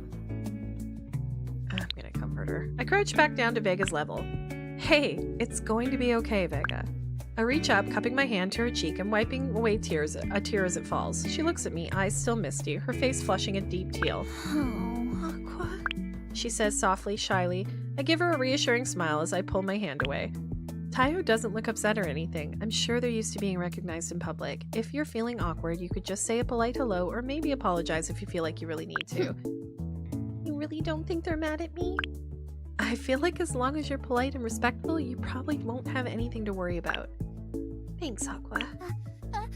Do you want to head back out? It's pretty cold in here. She nods, and I take her soft hand in mine, helping lift her up from her seat on the floor. I let her go once she stands and open the door till the walk-in and step out as Vega follows. I open the door and together we leave the walk-in. As we step back to the... Yeah, there he is right there. As we step back to the diner proper, Tayo looks up and smiles at us. Hey. Welcome back. Vega walks out of the kitchen and over to where Tayo sits. I'm so sorry. For being weird. She says, hands clasped in front of her. Truth is, I'm a big fan. I was trying to be cool and not ruin your meal since I'm sure it must be exhausting always being recognized everywhere, but I kind of blew it. I'm really sorry for being so... She scrunches up her nose and winces. You know. It's alright. Don't worry too much. I'm not upset or anything. Tayo's reassurance causes attention in Vega's posture to visibly lessen. Phew! That's a relief. She laughs awkwardly, shifting her weight from one foot to the other. Thank you for being a fan of our group. Are you coming to the show this week? No. I wanted to, but my ship broke down. I had to sell my ticket. Oh. I'm sorry to hear that. I hope your ship gets fixed soon. Since you can't make it, would you like me to sign something for you? It would be my pleasure. Aw, that's nice. Vega lights up immediately. Her posture straightens out and her eyes are wide and sparkly. Really? Are you sure? You're not working right now, so I didn't want to ask. Oh. You don't have anything on me right now. Oh, but I have the perfect thing in my room. Do you mind if I rush up and get it? It's totally fine if you can't, though, really. Yeah. It's fine. I'm not in any rush. Eee! Oh, my stars! Thank you so much. I'll be super quick, I promise. She bows to Teo in thanks before sprinting out of the diner into her quarters. Through the window, I can see her narrowly dodging a collision with a passerby. I turn back to Teo.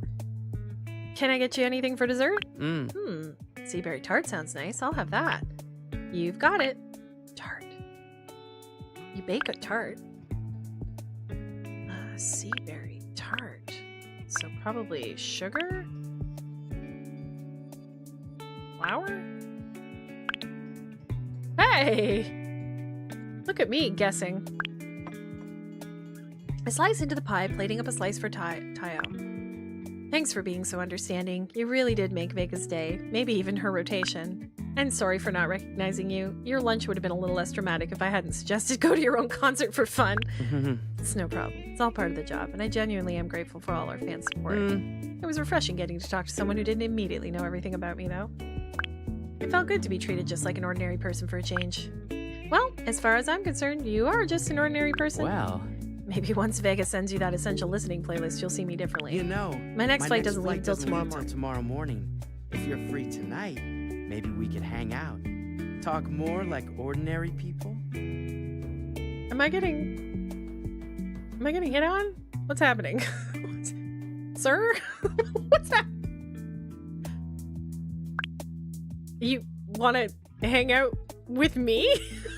Why not? You're fun to talk to and nice to look at. Sir, what's happening? Is there something in the air system in the space station? What is happening? I feel my cheeks flush a little at the compliment. Well?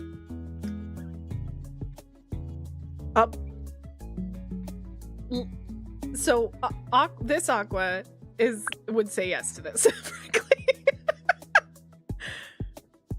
A deeper shade of magenta. It's not red, but I think for a moment. I have a hard time believing I just got asked out on a date by a pop star. Tyo is charming and beautiful, and at the very least, the experience could make one hell of a story, but I'd have to cancel game night. Oh, yeah.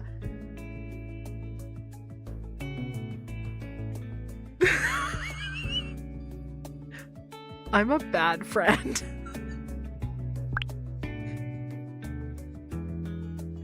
I did not plan on dating either of them, just FYI, Roswell or Seta.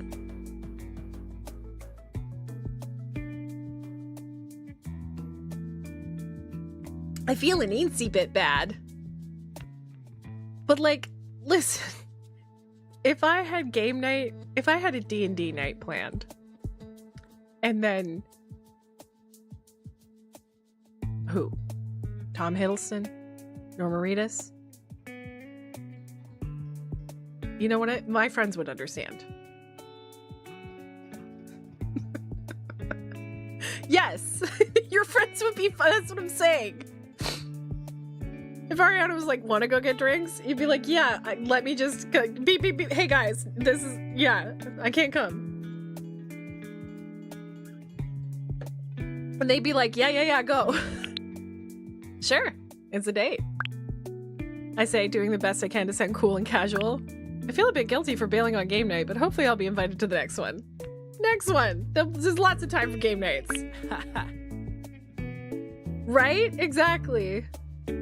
I was hoping you'd say so. Is there a good spot for drinks on this station? Oh, I'm gonna make Laru freak the frick out. Andrew runs as kind of a character, but he knows what he's doing behind the bar at least. Oh, is there a story there? I'm all ears. Just a friendly, possible one-sided rivalry. I'll be able to close up around 8, so we can meet up at the bar around then. Does that sound okay? Sounds fantastic. Hey! I'm back! Sorry for the wait. It's no problem at all. I was hoping you could sign this. I had one of your photo cards, but I lost it recently when my ship got into an accident.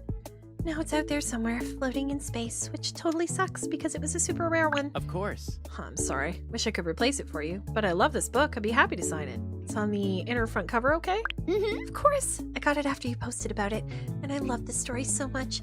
Lantu Telonto is my favorite Naru writer, and I wouldn't have discovered their work if it hadn't been for your recommendation. I've read it through like a dozen times now. I can tell. Your copy looks well loved. Your name is Vega, right? Oh. Yeah, it's Vega. She says, shuffling her feet. For some reason, her expression becomes slightly deflated. Is that not her real name? That's not her real name.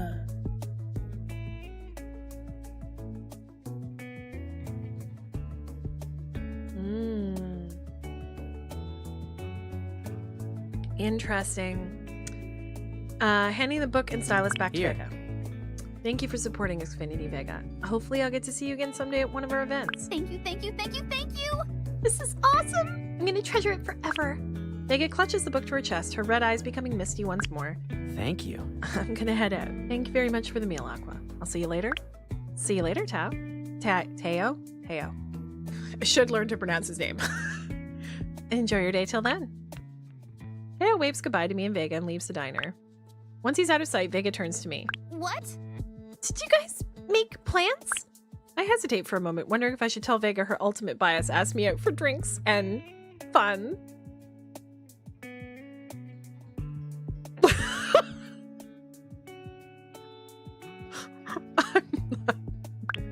Whatever. I've been here for 4 days. 4 or 5 days now. So, yes to everything.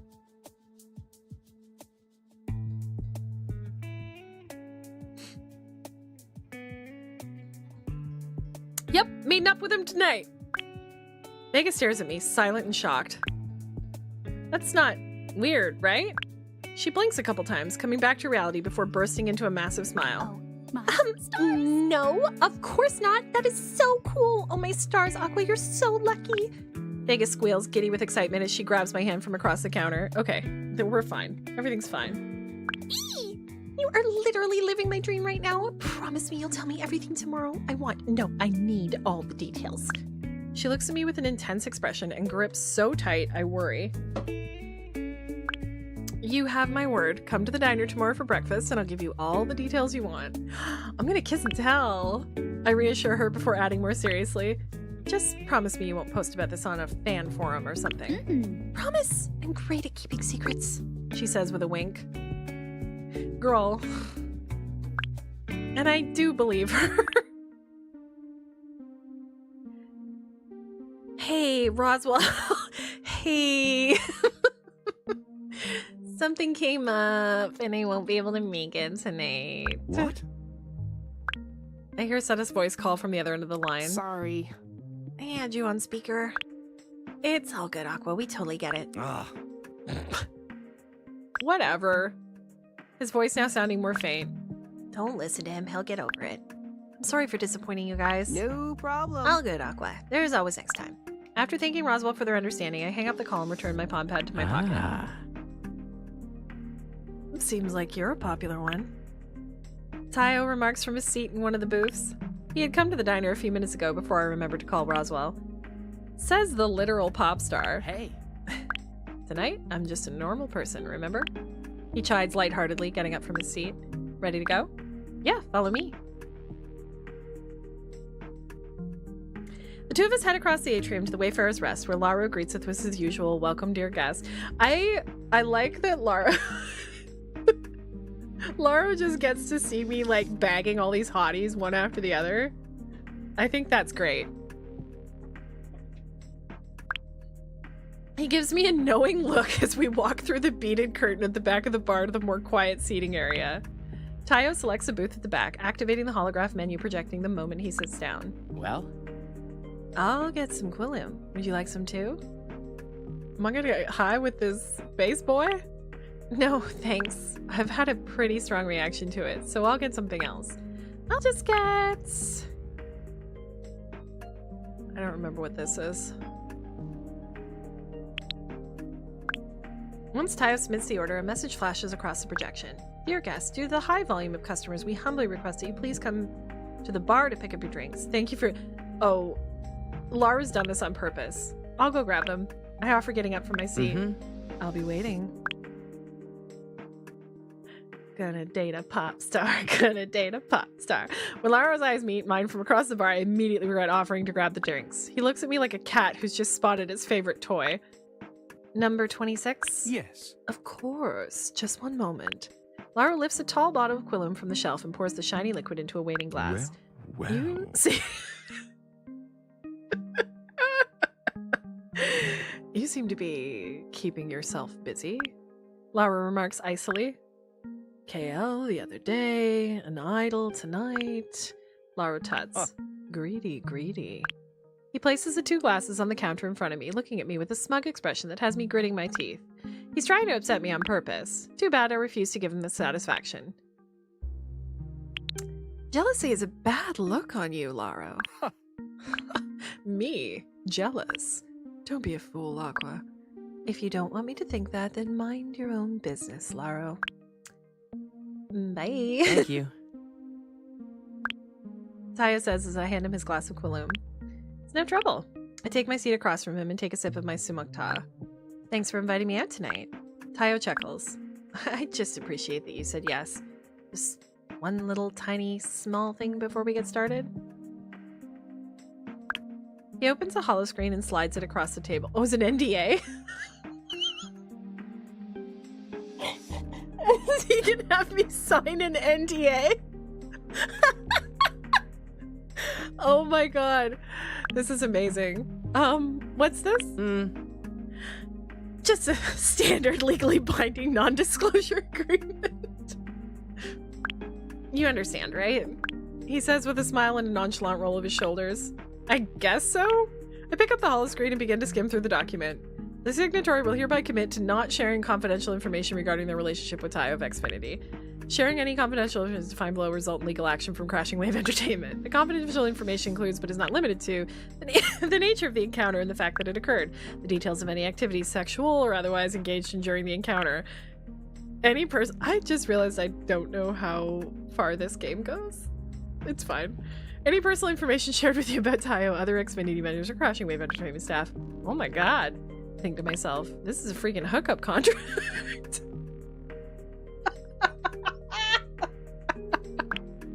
Admittedly, his earlier offer to no strings attached fund hadn't been particularly subtle, but still, the signatory also agrees that they will not take photos, nor will they record any video, audio, or biometric data during the encounter. The signatory recognizes and consents to the fact that this encounter will not lead to any kind of lasting relationship, romantic or otherwise.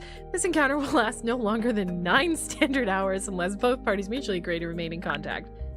Tayo, I say, placing the holopad back onto the table. I thought you said you wanted to hang out like normal people. I did. You do know that normal people don't make each other sign legally binding hookup contracts, right? Tayo chuckles warmly in response. Yeah, I do. He says, giving me a slightly apologetic look. I know it's a bit of a mood killer, but it's company policy. I can understand that. It's just kind of intense. Just how litigious is your company? What if someone sees us hanging around each other tonight? Am I going to be one getting in trouble if they post something? Tayo flicks his hand dismissively. It looks scarier than it is. So long as you don't go reaching out to reporters or posting about tonight on the social feeds, you'll have nothing to worry about. But if you do, my company will absolutely sue you into the next sector. Uh-huh. I give the contract one last once over. Yeah, where do I sign? We're just yes-ending. We're just rolling. We're rolling. Screw it. Why not? Where do I sign? Right here. And initial there. He clicks a button on the device side, deploying a pixel stylus, which he hands to me. Thanks for understanding. Once the document has been signed by us both, Tayo claps the holoscreen and returns it to his jacket pocket. Do you think this is actually what happens? I've never even been near a celebrity enough to need to sign a non-disclosure agreement. I take a sip of my drink, trying not to think too hard about the potential legal ramifications I may face somewhere down the line. And does this mean I can't tell Vega about it? So, Tayo.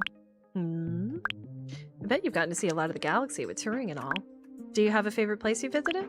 Tayo laughs, leaning forward on the table and propping his chin up by his palm.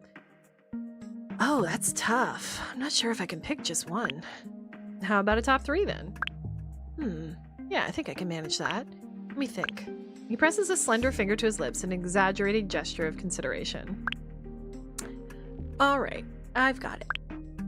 Dilia gets an honorable mention, of course, since it's such an amazing city. The arts and culture scene there are amazing, and it's where we held our biggest concert. But everyone knows the capital is cool, so putting it in the top 3 kind of feels like a cop-out.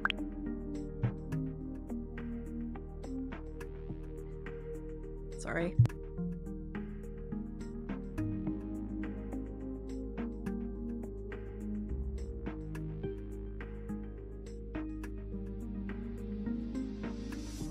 The floating cities of Caliolia are a must visit. A few years back we played the Aquadome in Norlo, and that was wild. A lot of the buildings there have levels above and below the water. My room at the hotel we stayed in was this really cool clear dome where you could see all the cool native wildlife swim by.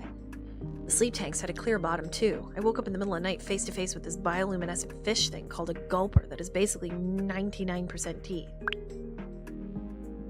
Tayo laughs through a full body shudder. I screamed so loud I was worried I wouldn't be able to perform the next day. I'm pretty sure your fans would have hunted that gulper for sport if that ended up happening. Oh, absolutely. The Zinnies are the most dedicated fans in the galaxy. Thankfully, though, I was fine and the show went great. The crowd was jumping so much I thought the stadium was going to start rocking. I can picture the headlines. Xfinity capsizes Aquadome, thousands of fans eaten by gulpers. Oh wow, it does have a ring to it. Are you secretly a reporter? No, but my roommate in college studied journalism. I guess she rubbed off on me. I'm getting more and more glad we signed that NDA, Tayo says lightheartedly. We lost touch a while back, so you have nothing to worry about. What about the other 2 places on your top 3? Well, last month we performed in Paragos on Navendu, and I totally kept getting distracted during our show by the view of the sky above the stadium. Watching the 2 suns set behind the planet's rings was absolutely incredible. I don't think I've ever been to a place that felt that otherworldly. Sounds amazing.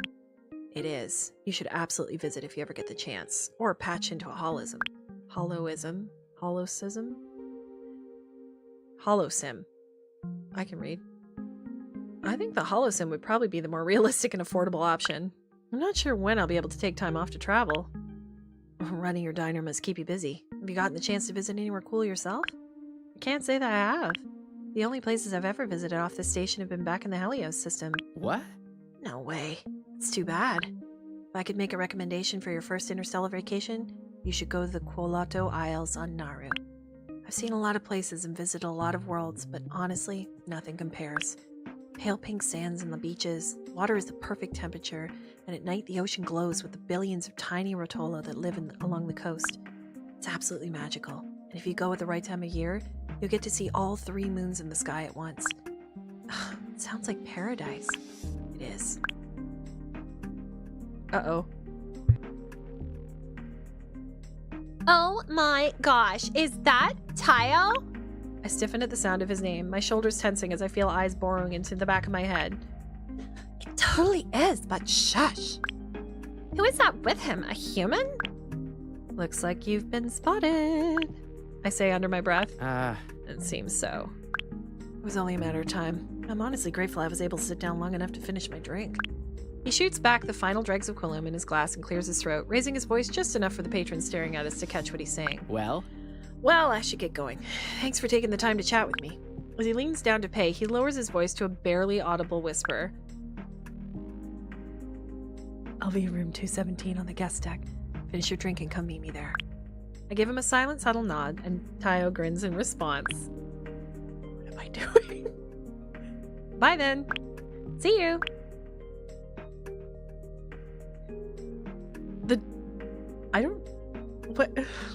What's happening? What's happening? The door to room 217 slides open to reveal Tayo standing in the doorway. Should I change this to 18 plus? No, not a raid! Welcome in, Gamer Gal Raiders. My name is Aquachem. I'm a freelance artist and variety streamer. Nothing is going on. So, no, you didn't. You caught me when Okay. We're playing this dating sim called Love of the Milky Way Diner. And basically, I thought there was like a cast of characters which we were going to get to choose to date from, but this idol has shown up on the station, showed up at my diner, ate some of my food, and been like, want to come to my room later? So I was like, yes-anding this whole thing, but I've realized I don't really know how far this game goes. I don't know what's happening. Listen, it is a great game. Hold up, because I will, let me get the store page. I should really pin it so anybody who wants to can,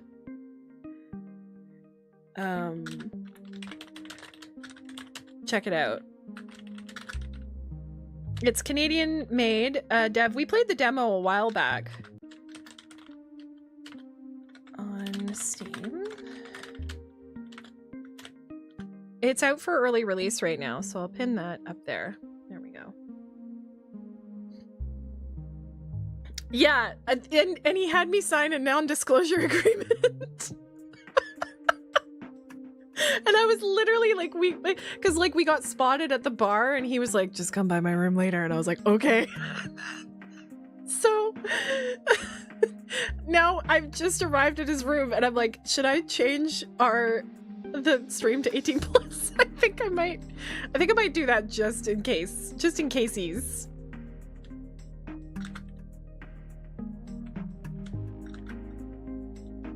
just update that. But Gamer Gal, how was your stream? Let me give you a shout out. Give me a second. My mods aren't around tonight. Oh, thank you. Thank you so much. I haven't done this style in a little bit, so it's my half up, half down. Normally I'd have more curls, but I kind of brushed them all out right now. How was your stream? What were you up to? Playing Dispatch. Oh, how are you liking it? I really want to play it. It looks amazing. I actually should add that to my wish list. I haven't. It's so good. Yeah. It's definitely on my list for sure. I gotta check it out. What was I gonna say? It is, yeah. No, I know that. I do know that much. It would be for the night games. It's not a middle of the day game. For sure. But Happy New Year. I hope you're well. If you need to go and get something to eat, something to drink, have a stretch, have a pee.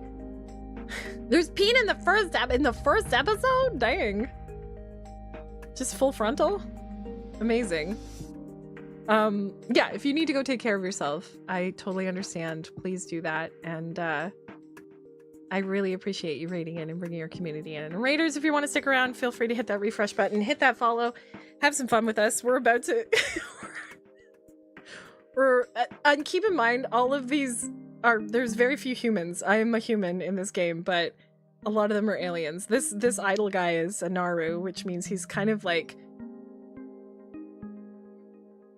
He's like an ocean, like sea person.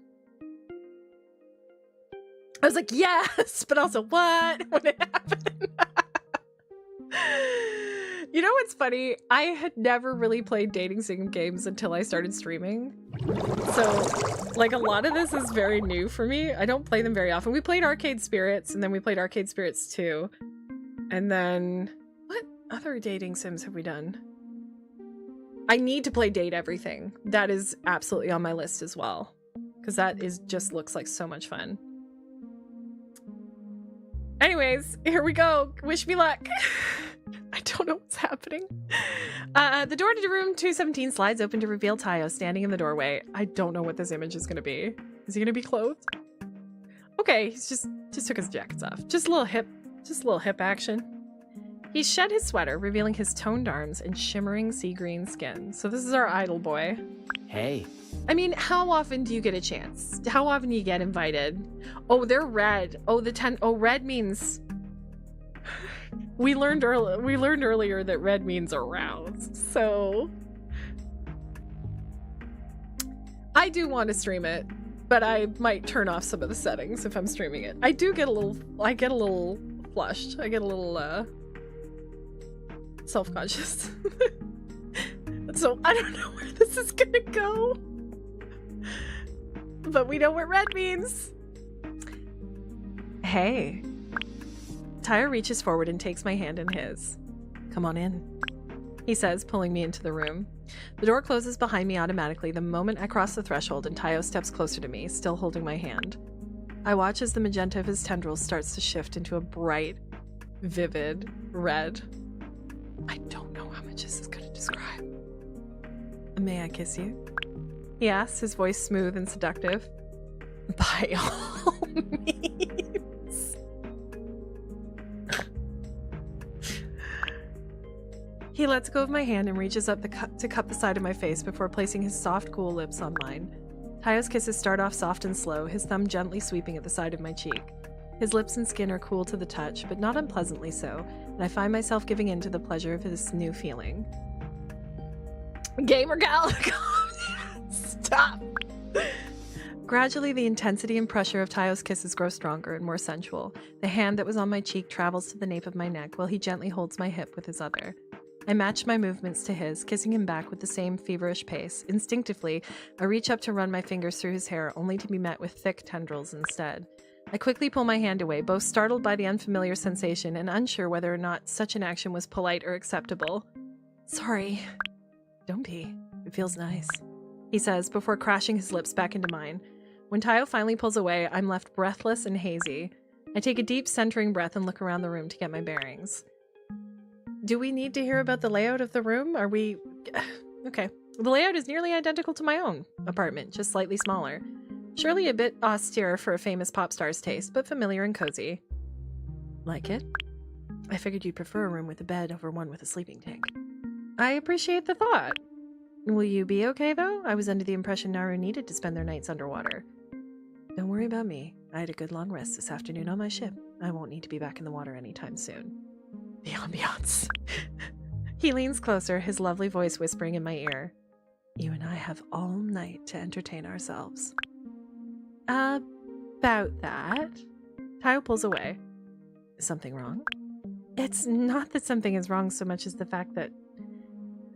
Well, I'm not totally sure how compatible we are. He lifts an eyebrow quizzically. Oh. I thought we were getting along quite well. Was I mistaken? Tayo says, his grip on my waist loosening. I don't mean like that. I mean physically? Biologically? I'm not sure just what coupling entails for your species. Tayo stifles a laugh. You didn't do even a little research? You didn't give me much time, in fairness. You did? He gives a somewhat sheepish look. I've had an experience with a human once before. Oh, is that a problem? I shake my head. No, I'm glad at least one of us knows what they're doing. I'm so awkward. Tayo hums in approval, his cool lips ghosting over the column of my neck before beginning to plant soft, feather-like kisses in his wake. Good, Tayo says, claiming my lips in another heated kiss. You didn't answer my question. Well, there are some similarities.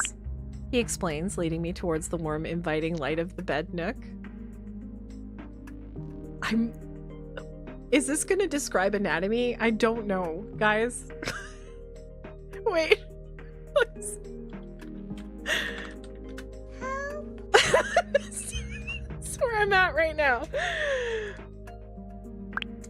And there are some differences. Oh, that's nice. Tayo flops onto his back on the soft mattress, the fabric of his top riding up to reveal the smooth, toned flesh of his stomach, tendrils spread out around his head like a red, glowing halo. The girl of the gamer gal, stop. But rest assured, we are very compatible. What are you waiting for, Aqua? Let's have some fun. And yes! Oh, it ends there?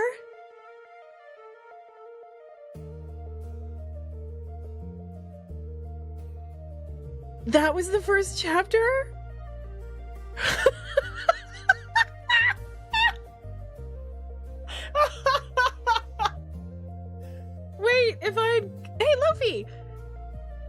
Wait, was I in there?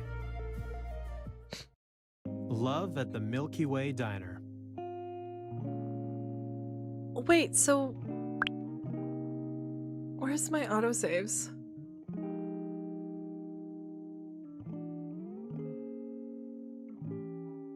This is the most recent one. Wow. So what would have happened if I had just gone to game night? What? Wow. That was crazy. Was there another way for that to go? Like, if I had said no and just gone to game night, would the game have kept going?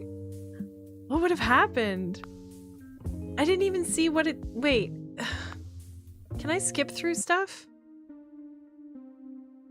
Where do I sign? Da da da da da da da da la la la.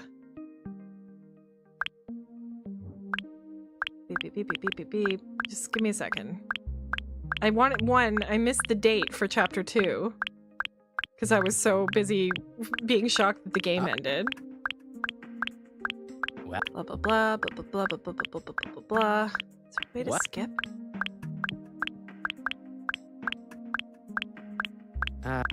Okay, we got busted. Da da da da.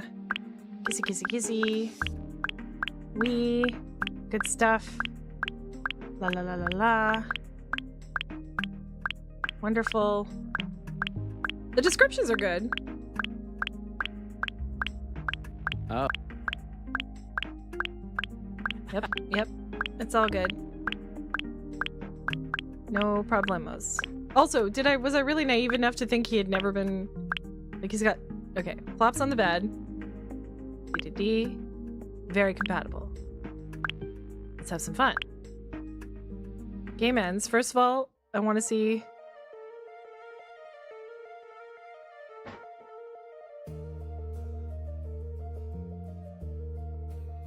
Sound effects...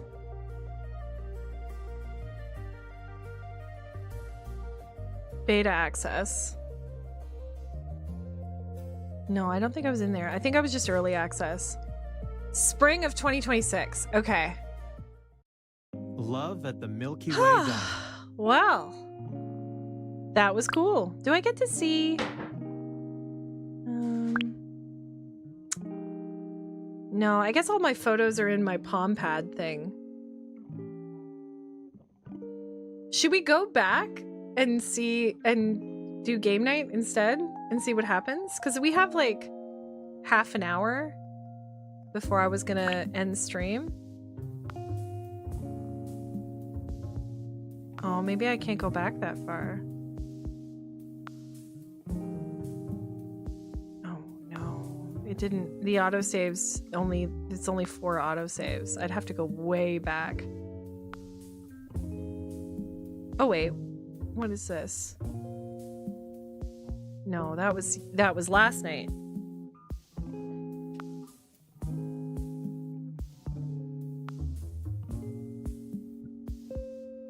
Yeah, that's where we like started today, so that's no good. Ah, darn. What happens if I don't sign the NDA?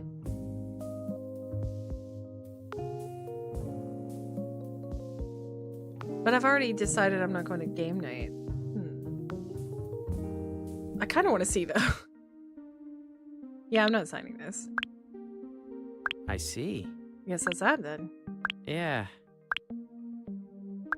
It was nice meeting you, too. Good luck on the rest of your tour. Feeling a bit defeated, I walk over to the bar and take a seat close to where Laura is busy polishing glassware. Gives me a puzzled look in response. Well. Did your date leave you already, Aqua? I didn't feel like signing an NDA. Huh. Understandable. Night of fun isn't quite worth the potential lawsuit. Yeah, I say, downing the final dregs of my drink. Still, it's quite a shame having your plans fall through. I guess it's karma. I canceled on Roswell and Sethis to meet up with Tayo, so I guess I could just go join them for their game night, but you aren't really feeling up to it? Not really. I admit, I doubt Roswell would be bothered if I just went straight to bed, but I'm not feeling ready to face Sethis' ire. Well, in that case... I suppose. I suppose I could spare a few moments to keep you company. Why the generous offer? I ask as Laura replaces my empty drink with a new full one. Alas, it's part of my myriad of duties. As the proprietor of the Hesperides only bar, it's expected of me to lend a listening ear to my broken-hearted patrons. Tayo isn't really my usual type to begin with, so I wouldn't say I'm broken-hearted. Oh, no? tell. Then why bother going on a date with him in the first place? He may not be my usual type, but that doesn't mean I don't think he's attractive. Oh, is a pretty face all that matters to you? Oh, come on, I'm not that shallow. Oh my. So tell me, what is your usual type?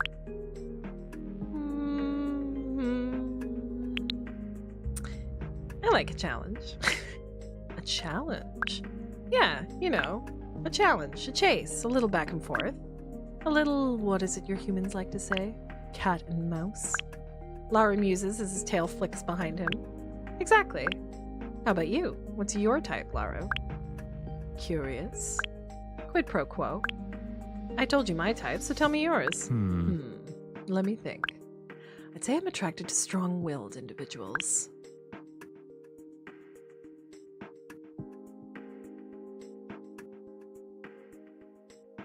Is that why you like me so much? Oh my. Me? Like you? Ha! Don't flatter yourself, Aqua. Lara says, lifting his nose. I think I'm making a fairly educated guess. Why else would you tease me as much as you do? I don't see you making this much of an effort to get anyone else's attention. Because your reactions are entertaining. Nothing more. He says, examining his long manicured claws. Maybe I should stop reacting altogether then. If I just ignore you, I can finally get you off my back and out of my hair. I doubt you'll be able to help yourself. What makes you say that? Lara leans forward over the bar, bringing his face dangerously close to mine. He fixes me with his golden, predatory gaze that has me frozen in my seat. He lifts a clawed index finger under my chin, its sharp point just barely pressing into my skin. Despite myself, my breath catches and Lara grins in response. Because you can't help it. I'm irresistible. He purrs, and I can't help but scoff. You're insufferable. I correct, placing my hand on his chest and firmly pushing him away. He backs off, but there's a satisfied look on his face that is decidedly punchable. He's enjoying himself, which only makes me more annoyed. Lara shoots me a wry smile. Care for another round? He offers, glancing at my now empty glass. Sure, why not? Huh. Interesting. I think the celebrity was more fun. But yeah, it's a shame I can't go back. Yeah, I don't think I'm in the early... Yeah, no. Well, I hope y'all go wishlisted on stream. I'm Love gonna at the snooze Milky Way Diner. the ads for a minute because I think this is a good place to end because there's not really... It's almost midnight here. So let's do that. And then find someone to raid.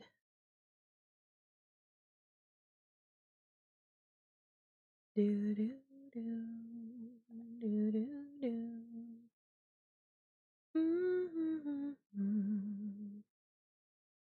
Lampy just started. Oh, so did Tally, though. Tally was here earlier. Excuse me. What's Tally? Storage Hunter. Lampy's doing art. We did raid into Tally the other day, didn't we, though? Why didn't we raid into Lampy? Go for some art.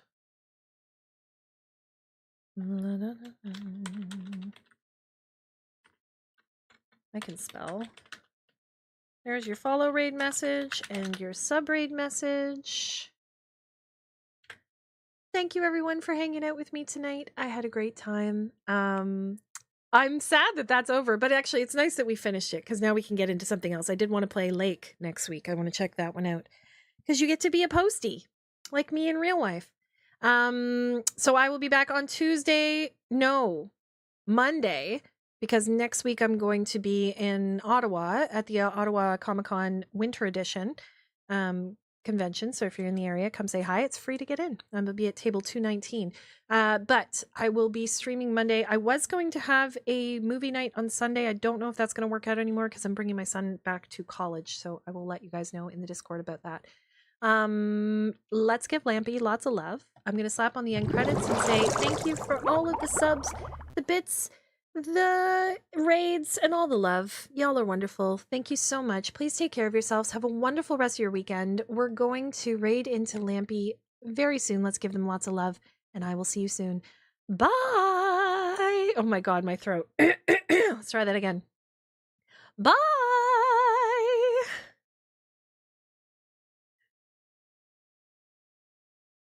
Okay, how do